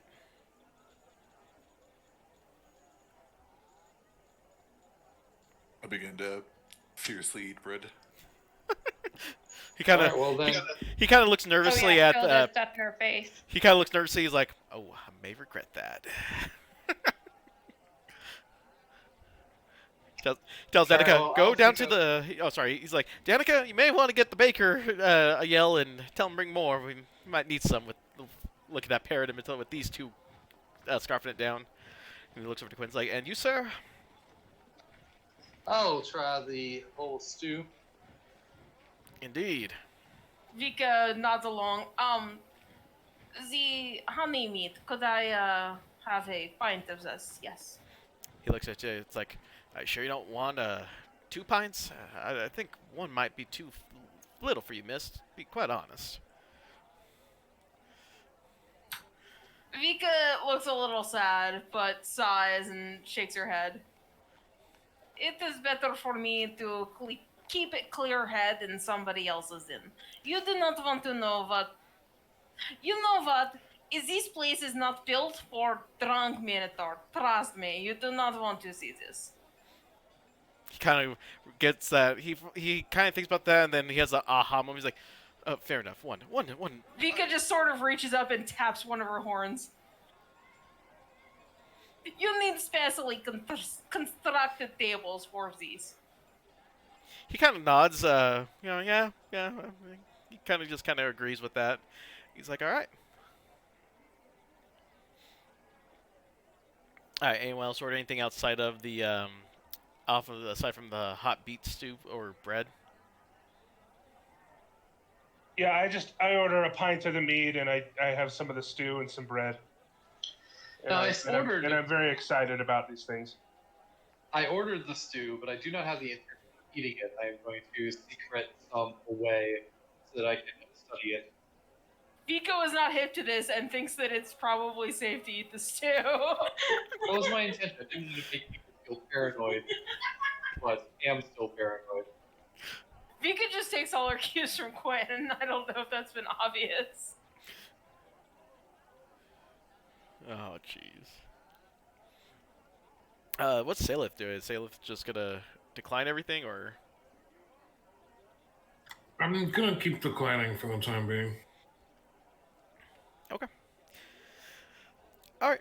Well, then, yeah, he comes out and he goes back into the place. Danica goes and serves the drinks, and he comes out with bowls of the stew, and he slides them in with additional bread and butter, and tosses in bits of a small slice of cheese to go along with it. And he's like, "Enjoy, folks," and ends up walking back into the kitchen. Ismark and Irena, they start going into their steak with a knife and fork and just kind of do one of those like old cartoon things where they kind of say screw it. They grab the fork, plunk it into the middle of the steak, and they just start gnawing on it. It's like it's a little stringy, but he wasn't wrong about the sauce on this. It's great. It feels like it got better since the last time we had it.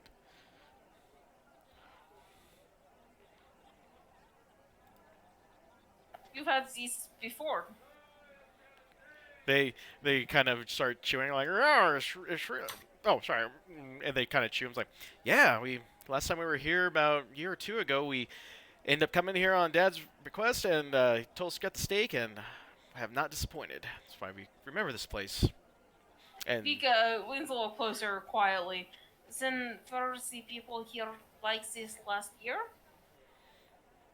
they nod their heads like, yeah, we were only here for a few days, so we knew about a festival, but we didn't think that was every week. We came just to ensure that the trade contract between Barovia and Valaki were still a go. We renew it every year just to make sure that the agreements are settled. They export a lot of vegetables over to us, and we send over quite a bit of textiles from Barovia. Are they saying this like loudly in front of other people?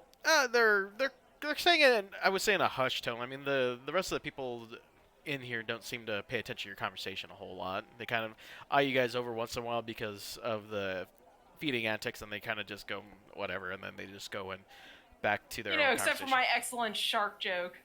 Right. It was very Vika is still pointed. proud.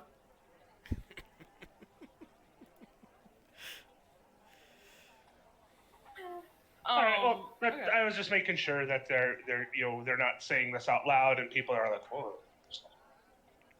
Anyways, Yeah, they're saying it in hushed tones to where you would have to be practically at the table to hear them. The rest of the place seems like it's loud enough with all the conversations going on and the large chatter, and the sound from the kitchen is also helping help dampen out any extra hushed tones. So there were people who were sort of faded last year. She nods her head. It's like, oh, was that? Oh, and they're like, oh, that's. They kind of just looked at you guys and they're like, oh, right. So we refer to them as shells. And Irina kind of puts her hands like, yeah. I immediately stop eating. I'm sorry. I feel like I just barely missed something very important. The faded people that we saw outside, Irina and Ismark refer to them as shells. Oh. What causes these people to become these shells? So our father tells us, and this is Irina speaking, our father tells us that while people are in Shroud's domain, souls can't leave.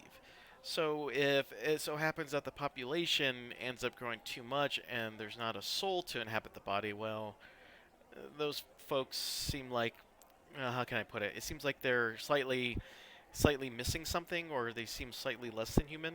But for the lack of a better sense, they are pretty much just, well, they go through the motions of a regular person. They just don't seem to have what makes a person spark. That jolta of life that the rest of us have. What the fuck? So they're people just walking around without souls. They nod their head. Fuck. And you're just saying that as matter of factly. It's like they nod their head. Like, It's like, we have a nickname for this folk. they kind of look at each other. It's like, well, it's something that you kind of just accept as you grow up. They're friendly enough people. They just seem a little bit more gloomy than the most. But when you think about it, the folks in Barovia, how could you really tell the difference? Everyone was kind of hushed and depressed and seemed in there. It's only like a town like Valaki that you really can tell the difference between those who have a soul and those who are shells. Oh my god. So these Please tell me you're audibly saying these out loud. Yes, on character. Yes, of course. So Thank you so much. this is everywhere in Barovia too.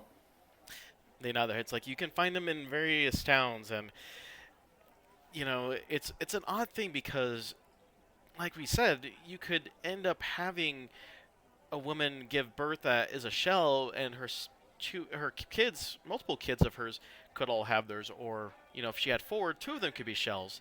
It's really about how many souls are trapped in this domain and can be reincarnated into a body at birth. That sounds actually nightmarish. What? Like worse than the sun. That's I don't.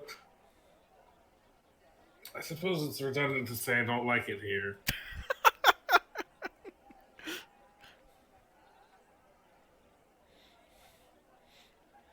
I can't grasp having a child and looking into their eyes and knowing that there's not a soul there. That is horrifying. They nod their heads like, yeah, we've had to grow up with the idea that should we die, our souls get just recycled into a new body, and the cycle continues and goes on and on. Doru, who we parted with, is probably already getting ready to be reincarnated into a new body here soon, depending on whoever is pregnant.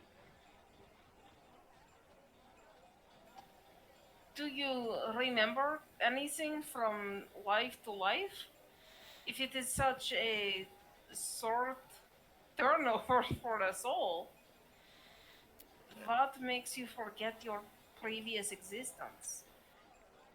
Ismar kind of goes, well, that's the part we don't understand is some folks can remember their stuff by fortune telling or or repeating similar things in life, but all in all, it seems like whatever memories they had don't attach themselves to the soul, with exception of, well, he kind of just stops himself there, and he's like, well,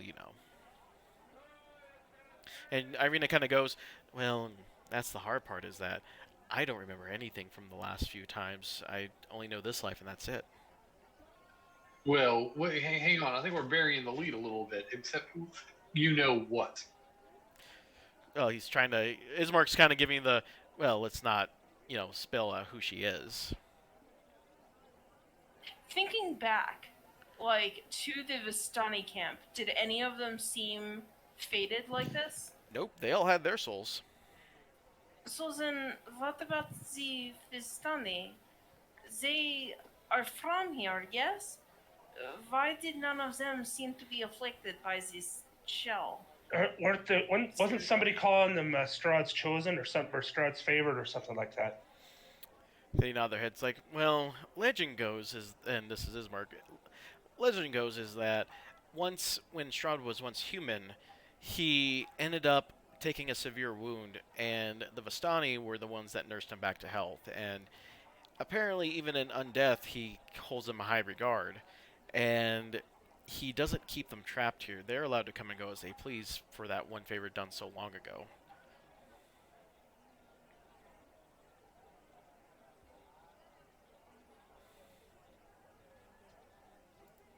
What if we're able to perform a favor for him? They both look at you and they're like, um, well, depending on what you can offer, I'm not entirely sure.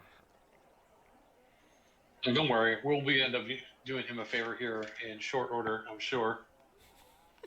It seems as though we would more fall under his enemy slash toy category. Even if we were able to come up with something that is worth it to him, as I like unconsciously eye the reincarnation of his one true love and go back to the group, I don't know that I would be satisfied with that. With just making it out because we gave him something.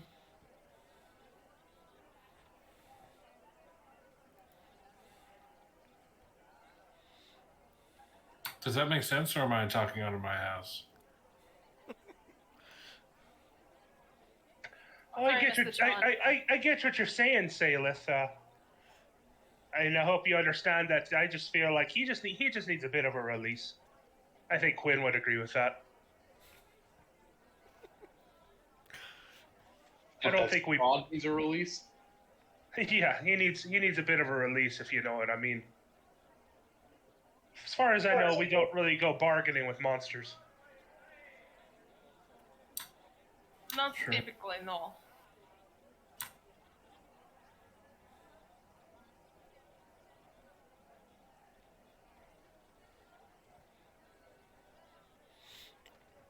I took a pause over all that stuff about the faded and their shells, and then I returned to eating my food, though I'm a little sadder about it as I eat. Sad eating noises. Melancholy digesting.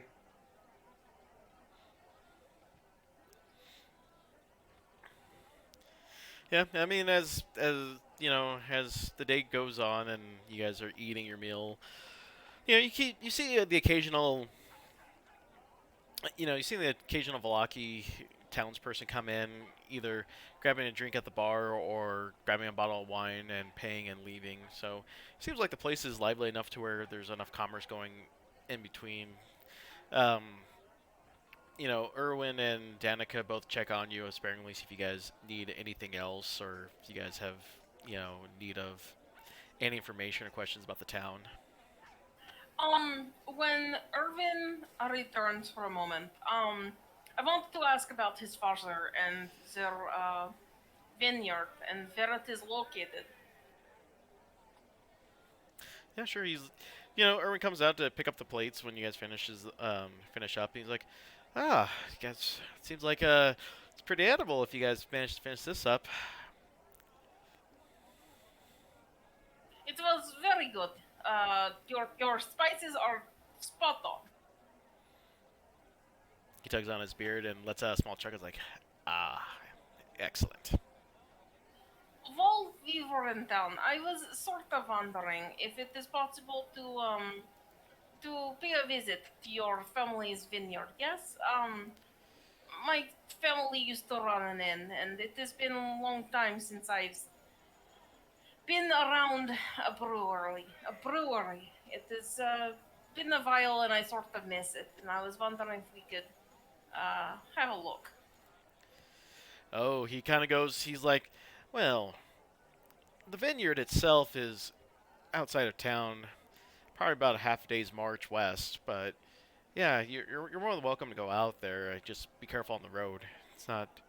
I mean, there's patrols that go out there every so often to make sure that nothing too crazy is happening. But yeah, if you want to go out there, just let my father know to send the next shipment or ask him why the next shipment hasn't come by. We're probably gonna need that here quicker than I think we are.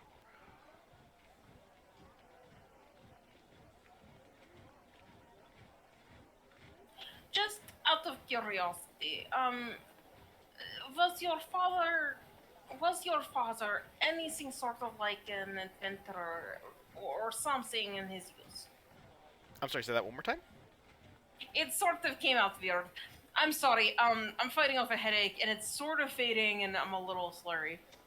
Um, was your father anything like an adventurer or a warrior in his use? Well, he kind of just thinks about it. It's like, oh, Dad. I mean, I guess for the lack of a better term, I guess Dad had to be at least strong enough to defend his stuff. I mean, with all the invaders that we've had, I mean, all of us were at one point trained to at least use some sort of weapon to protect the vineyard. We had, constant wolf attacks and other things but yeah, Dad, I think Dad, Dad has his way of defending us. This is good. I was just concerned you said it was outside of town and all. It seems like a dangerous profession here. Well, I mean, for the most part, you get the occasional attack maybe once a month, but the wolves kind of make sure that, how do I put it, the wolves know to stay away from dangerous places unless they're at a point where they think they can take advantage of a situation, and most people here know to stay indoors at night. Makes sense.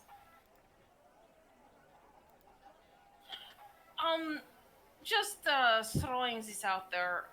Something that we heard someone say at some point. A woman. What was her surname? And I look around. It was with a W, something. Does anyone remember? Oh, Sorry, what did you say again?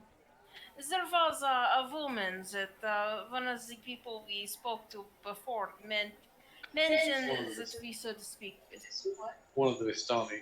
Um, they mentioned a woman with a surname beginning with a W, and I cannot remember for the life of me the rest of the name. The lady. Yes, a lady. oh, you kind of see him tense up. He's like, the lady, the Wachter. Oh no, you're not talking about Fiona Wachter, are you? That seemed to have gotten a response from you. Why would we not want to be talking about her? Well, it's.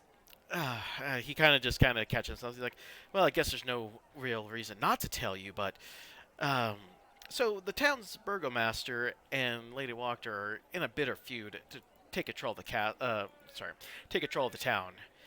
She kind of does everything in the book to try to undermine him, whereas to cast doubt about his leadership, to outright beating up, sending her, um, well, I wouldn't say her boys, but her folks after his, private people and sabotaging certain things. She's kind of got a mean streak about her, and it's only got meaner over the years.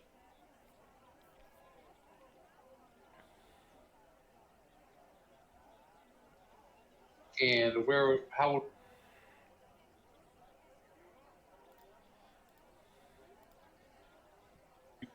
where could you be found? He's like, well, if you really want to go there, he kind of goes, if you go out the way you came and then go north on the main road north and out to Lake Zarovich, her house will be kind of, say about maybe a good 10 to 15-minute walk on the right. You can't miss it. It looks like how did someone put it? Like the house is disgusted with itself.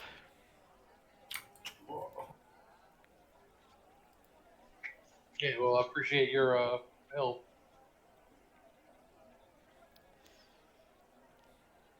Sounds like a most unpleasant individual. Hopefully, it is a different person. It's hard to say, yes? He kind of goes, well, let me put it to you this way. We try to do some what was it? I want to say around the fall moon we do kind of like a bountiful gift exchange, spreading what we do best in towns. Like I usually send people of certain prestige who, how do I want to put it, invest in our success at the vineyard and here. And I sent her a bottle of my wine, and she sent back a note saying that she's had better air. Sorry, the air tasted better than what I provided her. I never heard such an insult in my life. Yeah, That is a terrible thing to say. He kind of starts sniffling, and you see kind of a tear. Like, that was, yep, that was a special blend. It still This hurts. is nonsense. Your meat is fantastic. It is really good. It is some of the best that I have tasted since I have left my home. He goes, I know you're trying to comfort me, and it's working, but thank you anyway. It is almost as good as my father's. Yes, it is very good. He's like, thanks, and then he's like, yes, but yeah, I wouldn't. How do I put this? I wouldn't want to stick around her company unless absolutely was a must.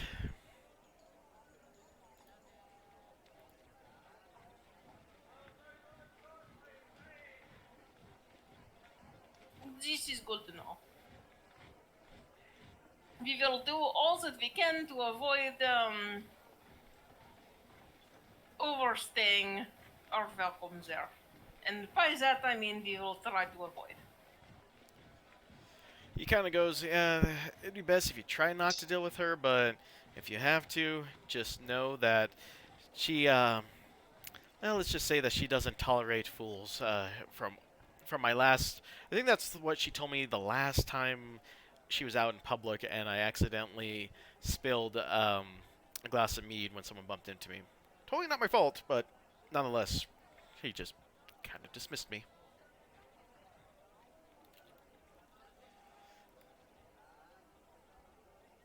Thank you for all of your help. It has been wonderful.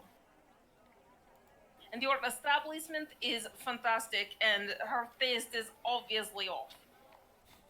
Perhaps she was sick that week, or perhaps she simply has no taste. He's like, yeah, that must be it.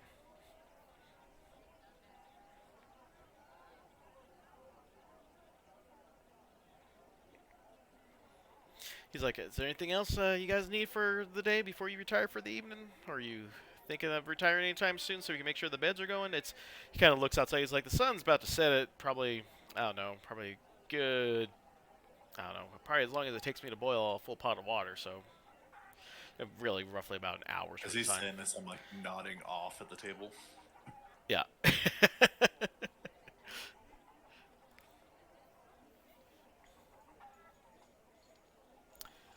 Yeah, he's wondering if you guys need anything further, if you guys plan on trying to visit anywhere else, or if he needs to get the rooms prepared soonish.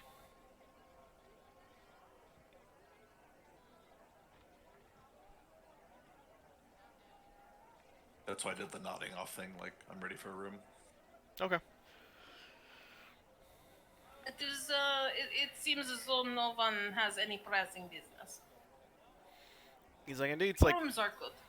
he's like, all right. Well, just know that we stay in the inn ourselves, and if you need us, just let us know. We reside in the top floor, so we usually pretty quiet. You can find us up on the third floor, or sorry, the second floor.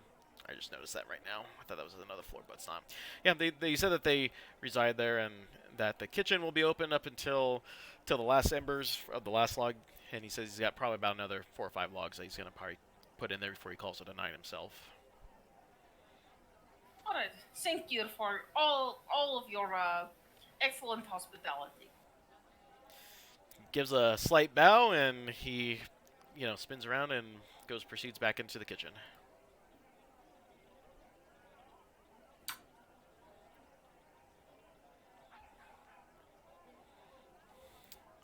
Alrighty. Anything else that the group wants to discuss before you guys retire for the evening?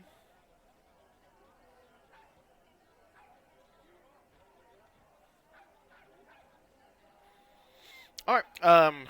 So if you guys look up on the map on the next section up, you can see that there are the rooms with the 4 beds and then the 2 single beds in there. So Ismark and Arena are going to take one of those up there, but then you guys can position yourselves into any of the other beds as well.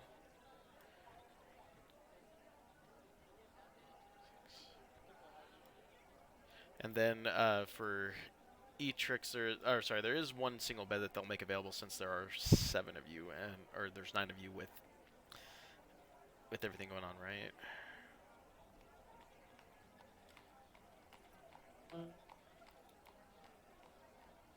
I'll take the extra bed. Okay. Whatever that. Yeah, we'll just stick you over here on this side then.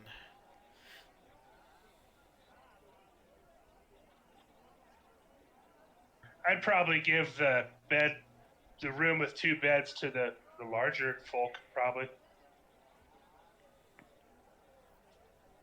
That's actually probably not a bad idea. Less stumbling around in the middle of the night.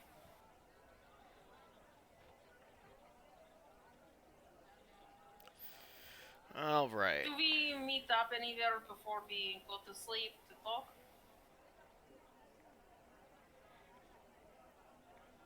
I mean, we did just learn a few things. Yeah, I'm sure. I feel like your room is probably a better place for us to meet up to talk, since there's more space in there. Okay.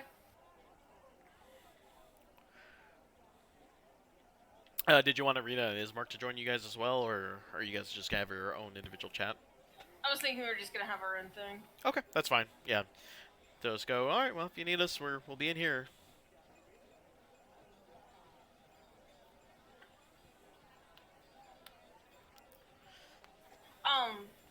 So which room are we meeting in? The 4 room? Your guys' room. Okay. There's more room but standing in there. Sounds good. Alright. So we learned 2 things, yes? There's this Fiona Walker person. What was her name? Here, I'll put it in the. Walker. How was it spelled? Out of curiosity. Yeah, let me throw it in your guys' chat. Campaign info. Boom. Okay. Wow, I guessed right. That is weird for me. And so we have Elite on the woman with the W name, and we also have lead on the vineyard with crows. Um, very probably. This is outside the town, though, but it is run by someone who is probably not asshole as the woman appears to be. Well, did we ever find out what was going on with the ravens upstairs? Sit! I knew I forgot something. We will have to ask tomorrow.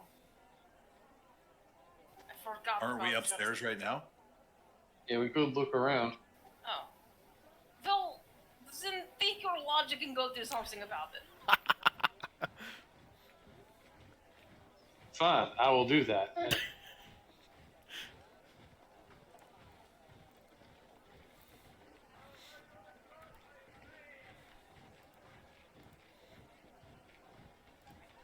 Are you going to attempt to go sneak up to the attic? Oh, there is attic. That's what's this. Well, I mean, you guys are on the 2nd floor, and you can tell that, there's still a little bit more above you. Do we notice anything, any ravens or anything outside our windows? No, not outside the windows. Last time you saw the ravens, they were sitting on top of the roof itself.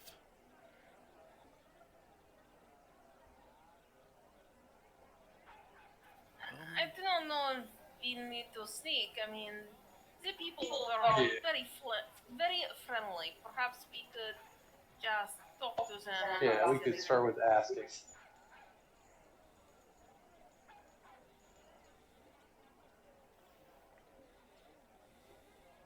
So in the morning, we will ask about the ravens. It's fair. Does anyone else have anything to add? Any new information? Anything that they feel concerned about or would like to pursue tomorrow? Run up So- my pad, be like, where first? There, how do we want to go about this whole Voctor business? My vote is to go to the vineyard first, just because is probably friendlier. Since we know the Walker person lady is not particularly pleasant company. Sounds like sound reasoning to me.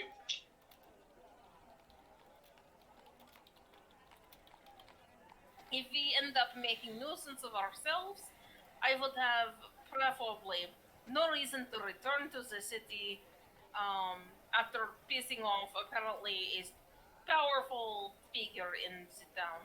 Are we bringing Arena and Ismark with us to go see the vineyard, or are they just staying here? What's our? I think this is it for them. This is where they wish to stay. This is why we brought them here. If we take them out of the town, they are not safe. Oh, I tend to Um, agree. Question: How? Sorry, out of character. How far away did we? Was the vineyard outside of town? I know it was outside of town, but It was about half a day. Yeah. oh, okay. Sorry, I missed that part.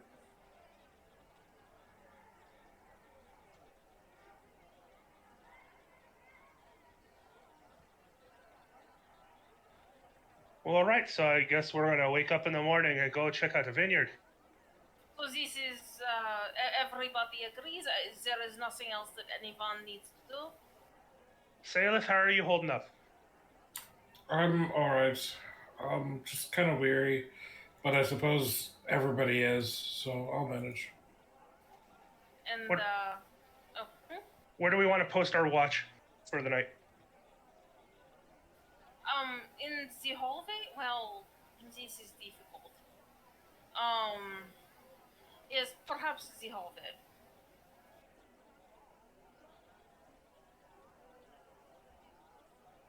I'm certain we can grab a chair from our. It looks like our room has a table in there. Probably grab a chair from each of those. We can sit outside, have our watch. All right. All right. This is good.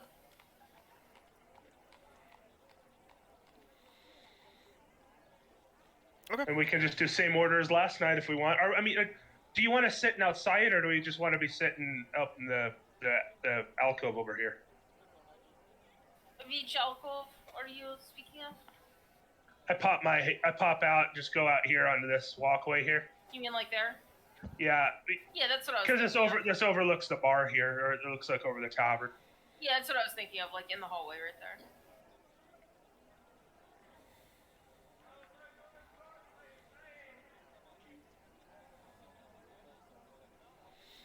Okay. All right, well that sounds like a plan. Alrighty. So, Alright. all right. So go ahead and so who's on watch first?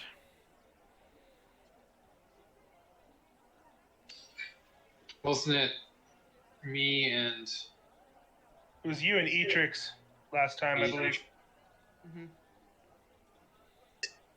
keep an eye on things out on the balcony? I'll work on my alchemical stuff here to try and test out the food and wine and see if there's anything I can make out of that. We should probably have Parrot in this room while we're not sleeping here, because to get to him is not Oh, easy. yeah. Musical It chairs looks the like bed. side's like, yeah, because like this side looks way more cut off from the left side. Or Yeah, like, there's- only one way. Yeah, there's two different stairways to go up. Yeah, I consider here, Parrot. If you Oh would've yeah, stayed there there's before, yeah. The room's completely separated. yeah, it's safer this way. And I'll sit out here if you want to do your alchemical studies. Yeah, I like to test the wine, the stew that I had, as well as my usual stuff.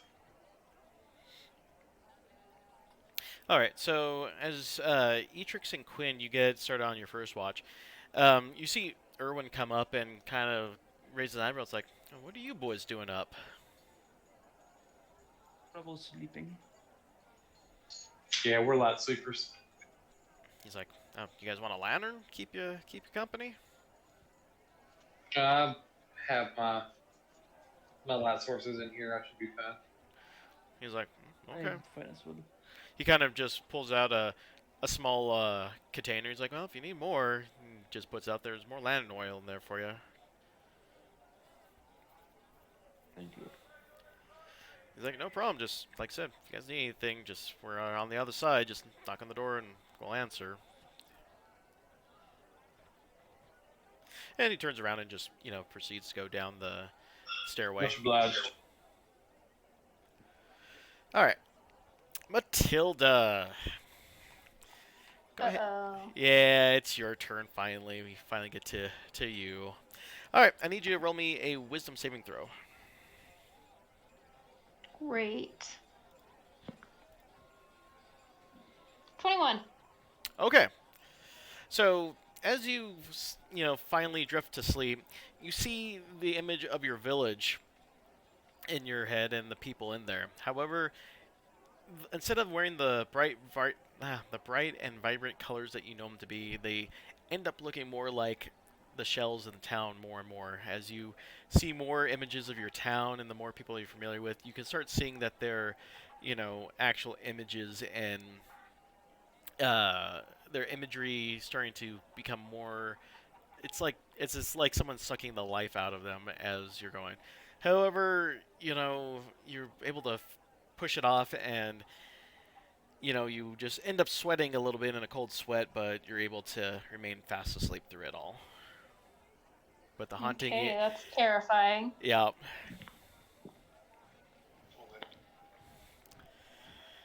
Yes. All right, but aside from that, first watch goes without any problems. Aside from the fact that you see, Erwin and his wife and the two boys from outside all get tuckered into bed, and perfectly quiet night. Quentin, you said you were gonna run experiments on the food and wine. Yes. Okay. If you want to go and roll your alchemy kit or whatever you would use for that, go ahead and roll me that. And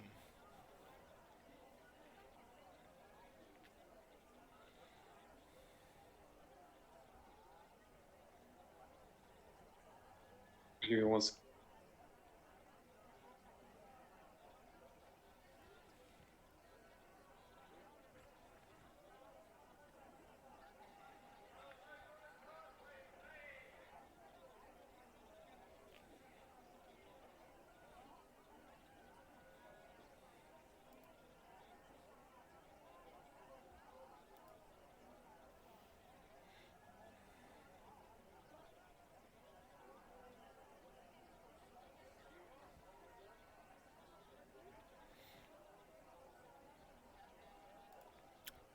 are you still trying to roll your check? I think he's trying to make like the tool for it because he did not have a roll button for it. Oh, gotcha.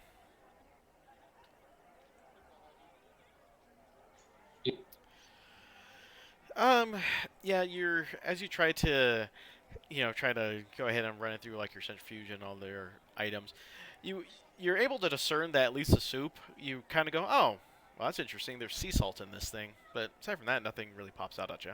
Fucking sea salt. That's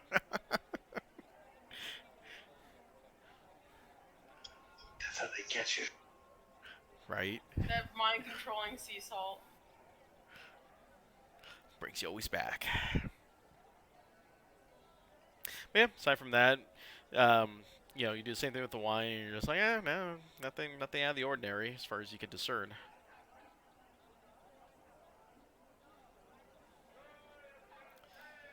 But yeah, aside. I did my due diligence. Okay. Anything for E-Trickster in the watch, or are you just gonna remain vigilant? Remain vigilant. I do want to skim through this book about summoning rituals, necromancy, in the cult of Ospis. Oh, Our items. yeah. I'll skim that. Oh, on watch. Oh god, that was from the house from way back when.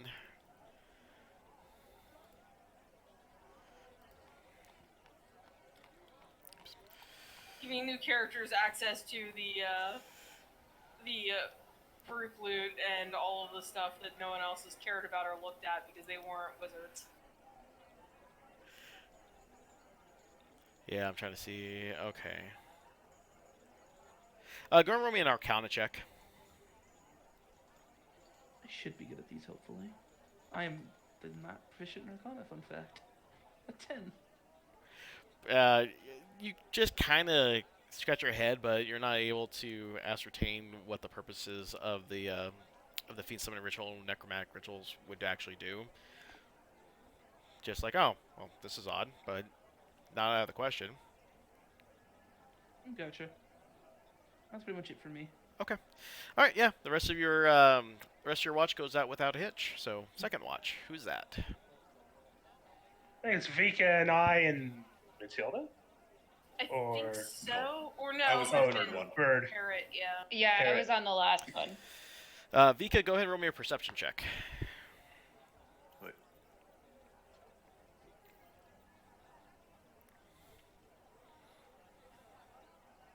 16. You notice that as you get ready to go start your watch, you can tell that Matilda is having a bit of a hard time sleeping and that she's sweating and kind of shivering a little bit.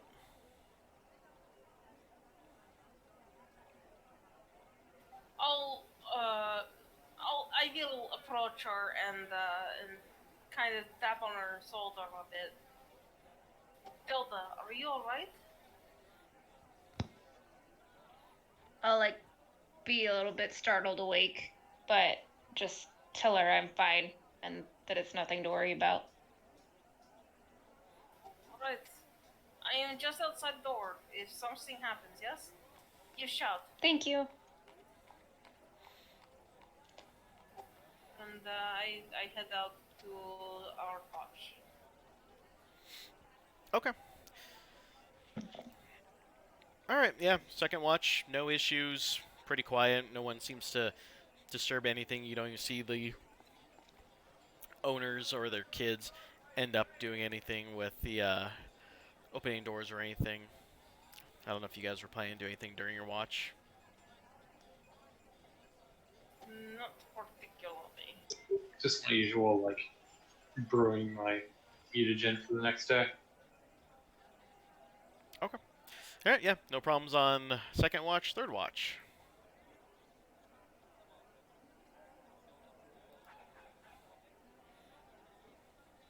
That's me. I don't remember who was with me though. I'll join you. The only one left is Salith. Yeah. Yes. Are you gonna worry about your appearance or anything about the sweat or anything on you? Yeah, I'll tidy up a little bit before I go out so I don't worry anybody. Okay. Seth, go ahead and make me a perception check.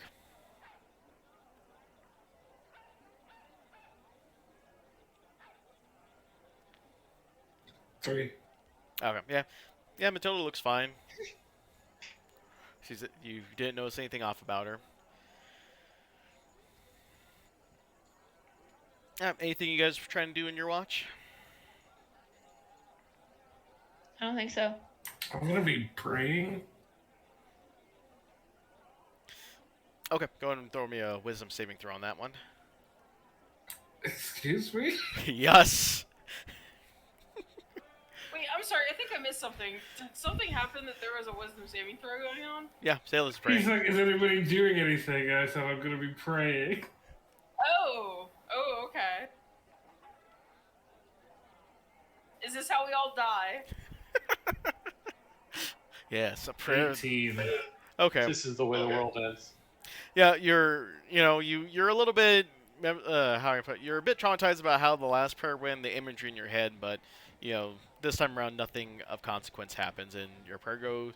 You feel your prayer actually gets through this time, and the imagery in your head still, although a bit faded on the top line, still retains the same type of it's how do I put it? It doesn't fade any further. If anything, it's just yeah. So you're fine. So our watch is basically just both of us having anxiety attacks. Yeah. Oh yeah, I'm not really trying to be quiet. I'm being like, I can't handle it here. I don't know what's going on.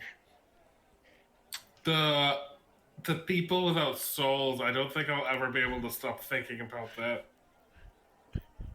Same.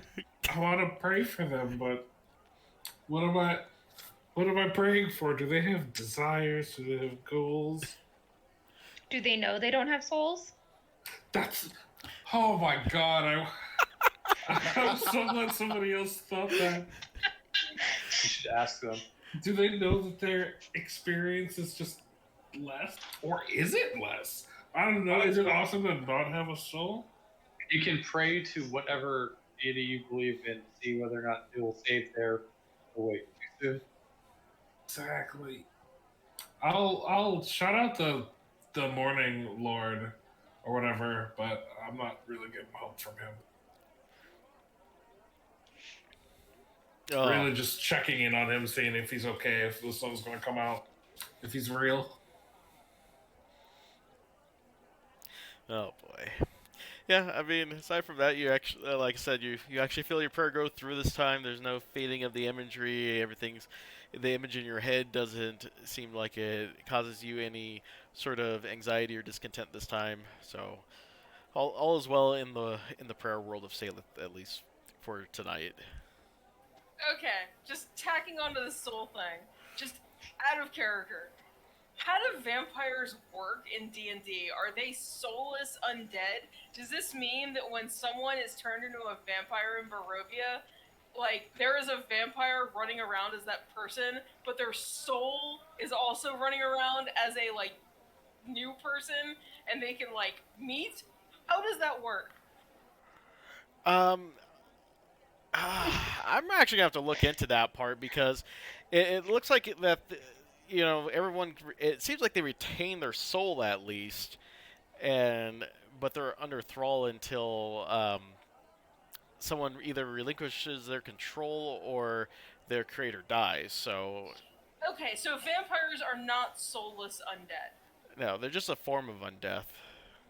Okay. See, the way when I think of vampire, I think it's like a person, but they're undead, and that means their soul is gone, but they're still walking around. Okay, So that's a little less creepy then, so maybe. one of the things I found just googling it just now was that someone had pointed out that vampirism is not a disease or a curse; it's a form of undeath. So the only way to cure a vampire would be to kill the creature and resurrect the corpse.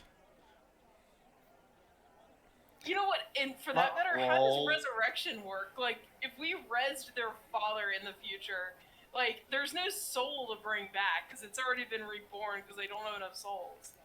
Does it kill the new person? Lex, Okay,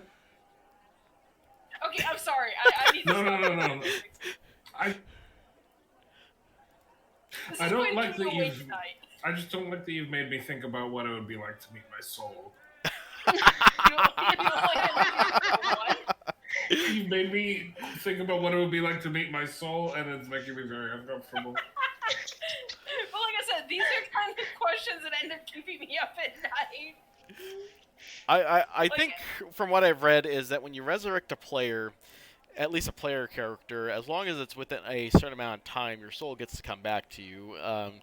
And in other iterations I've read here is that what some DMs have done with this is that if it's taken too long and you roll a percentile, the soul could envelop in our body, and your memories come back at least, but you also have a bit of madness knowing that your soul's gone. So there's a couple ways that I've seen other groups do so this. So you can res people, but they'd be like shells? Yeah.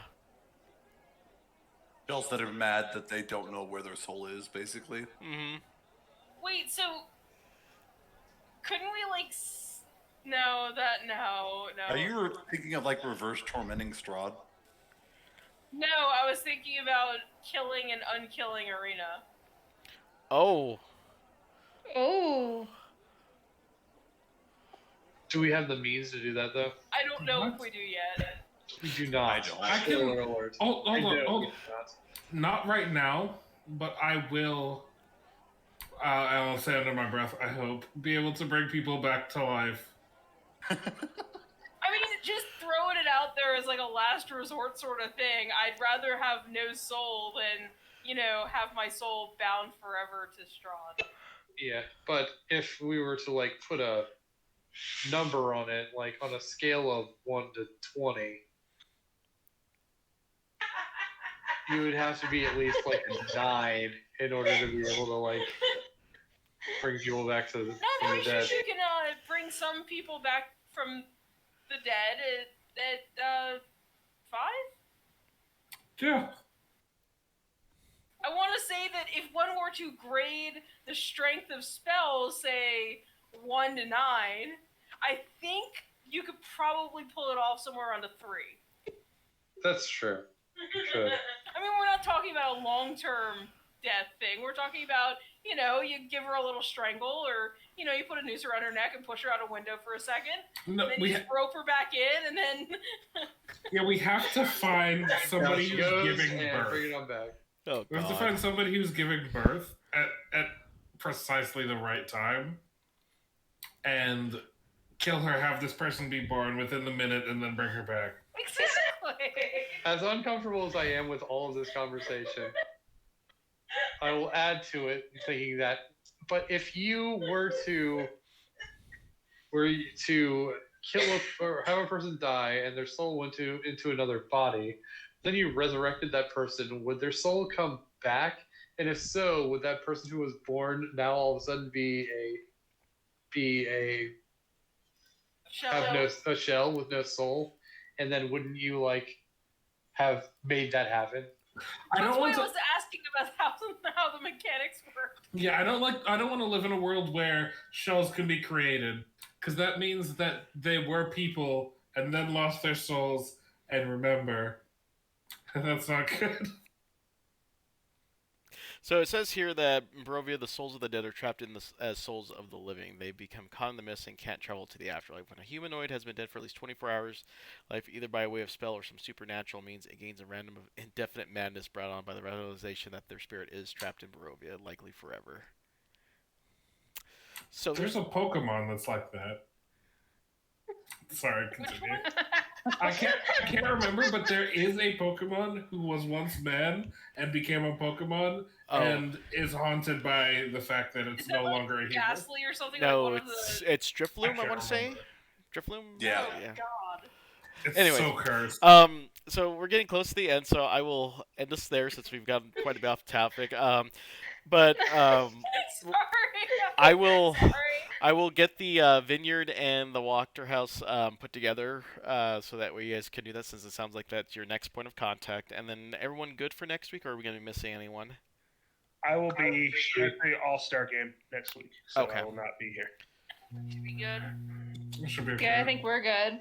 Okay, so we probably will have Lyndon just hang out at the bar all day and not get into trouble, or We won't be moving boxes. Oh wait, that wasn't this campaign. so we don't have to worry about that. And then depending on how far we go, we might have Lyndon catch up to the rest of the group at some point later on down the road. But all right, so we won't have Lyndon next week. The rest of the group will travel forth, and then we'll be gone in 2 weeks because more than likely I will have some work-related complications that will prevent me from streaming. So aside from that, thanks to everyone who joined us tonight. Thanks to the players for with their long exposition about the undead mechanics and soul mechanics that we'll have to dive into going forward. But you guys have a good night. I will catch you next week.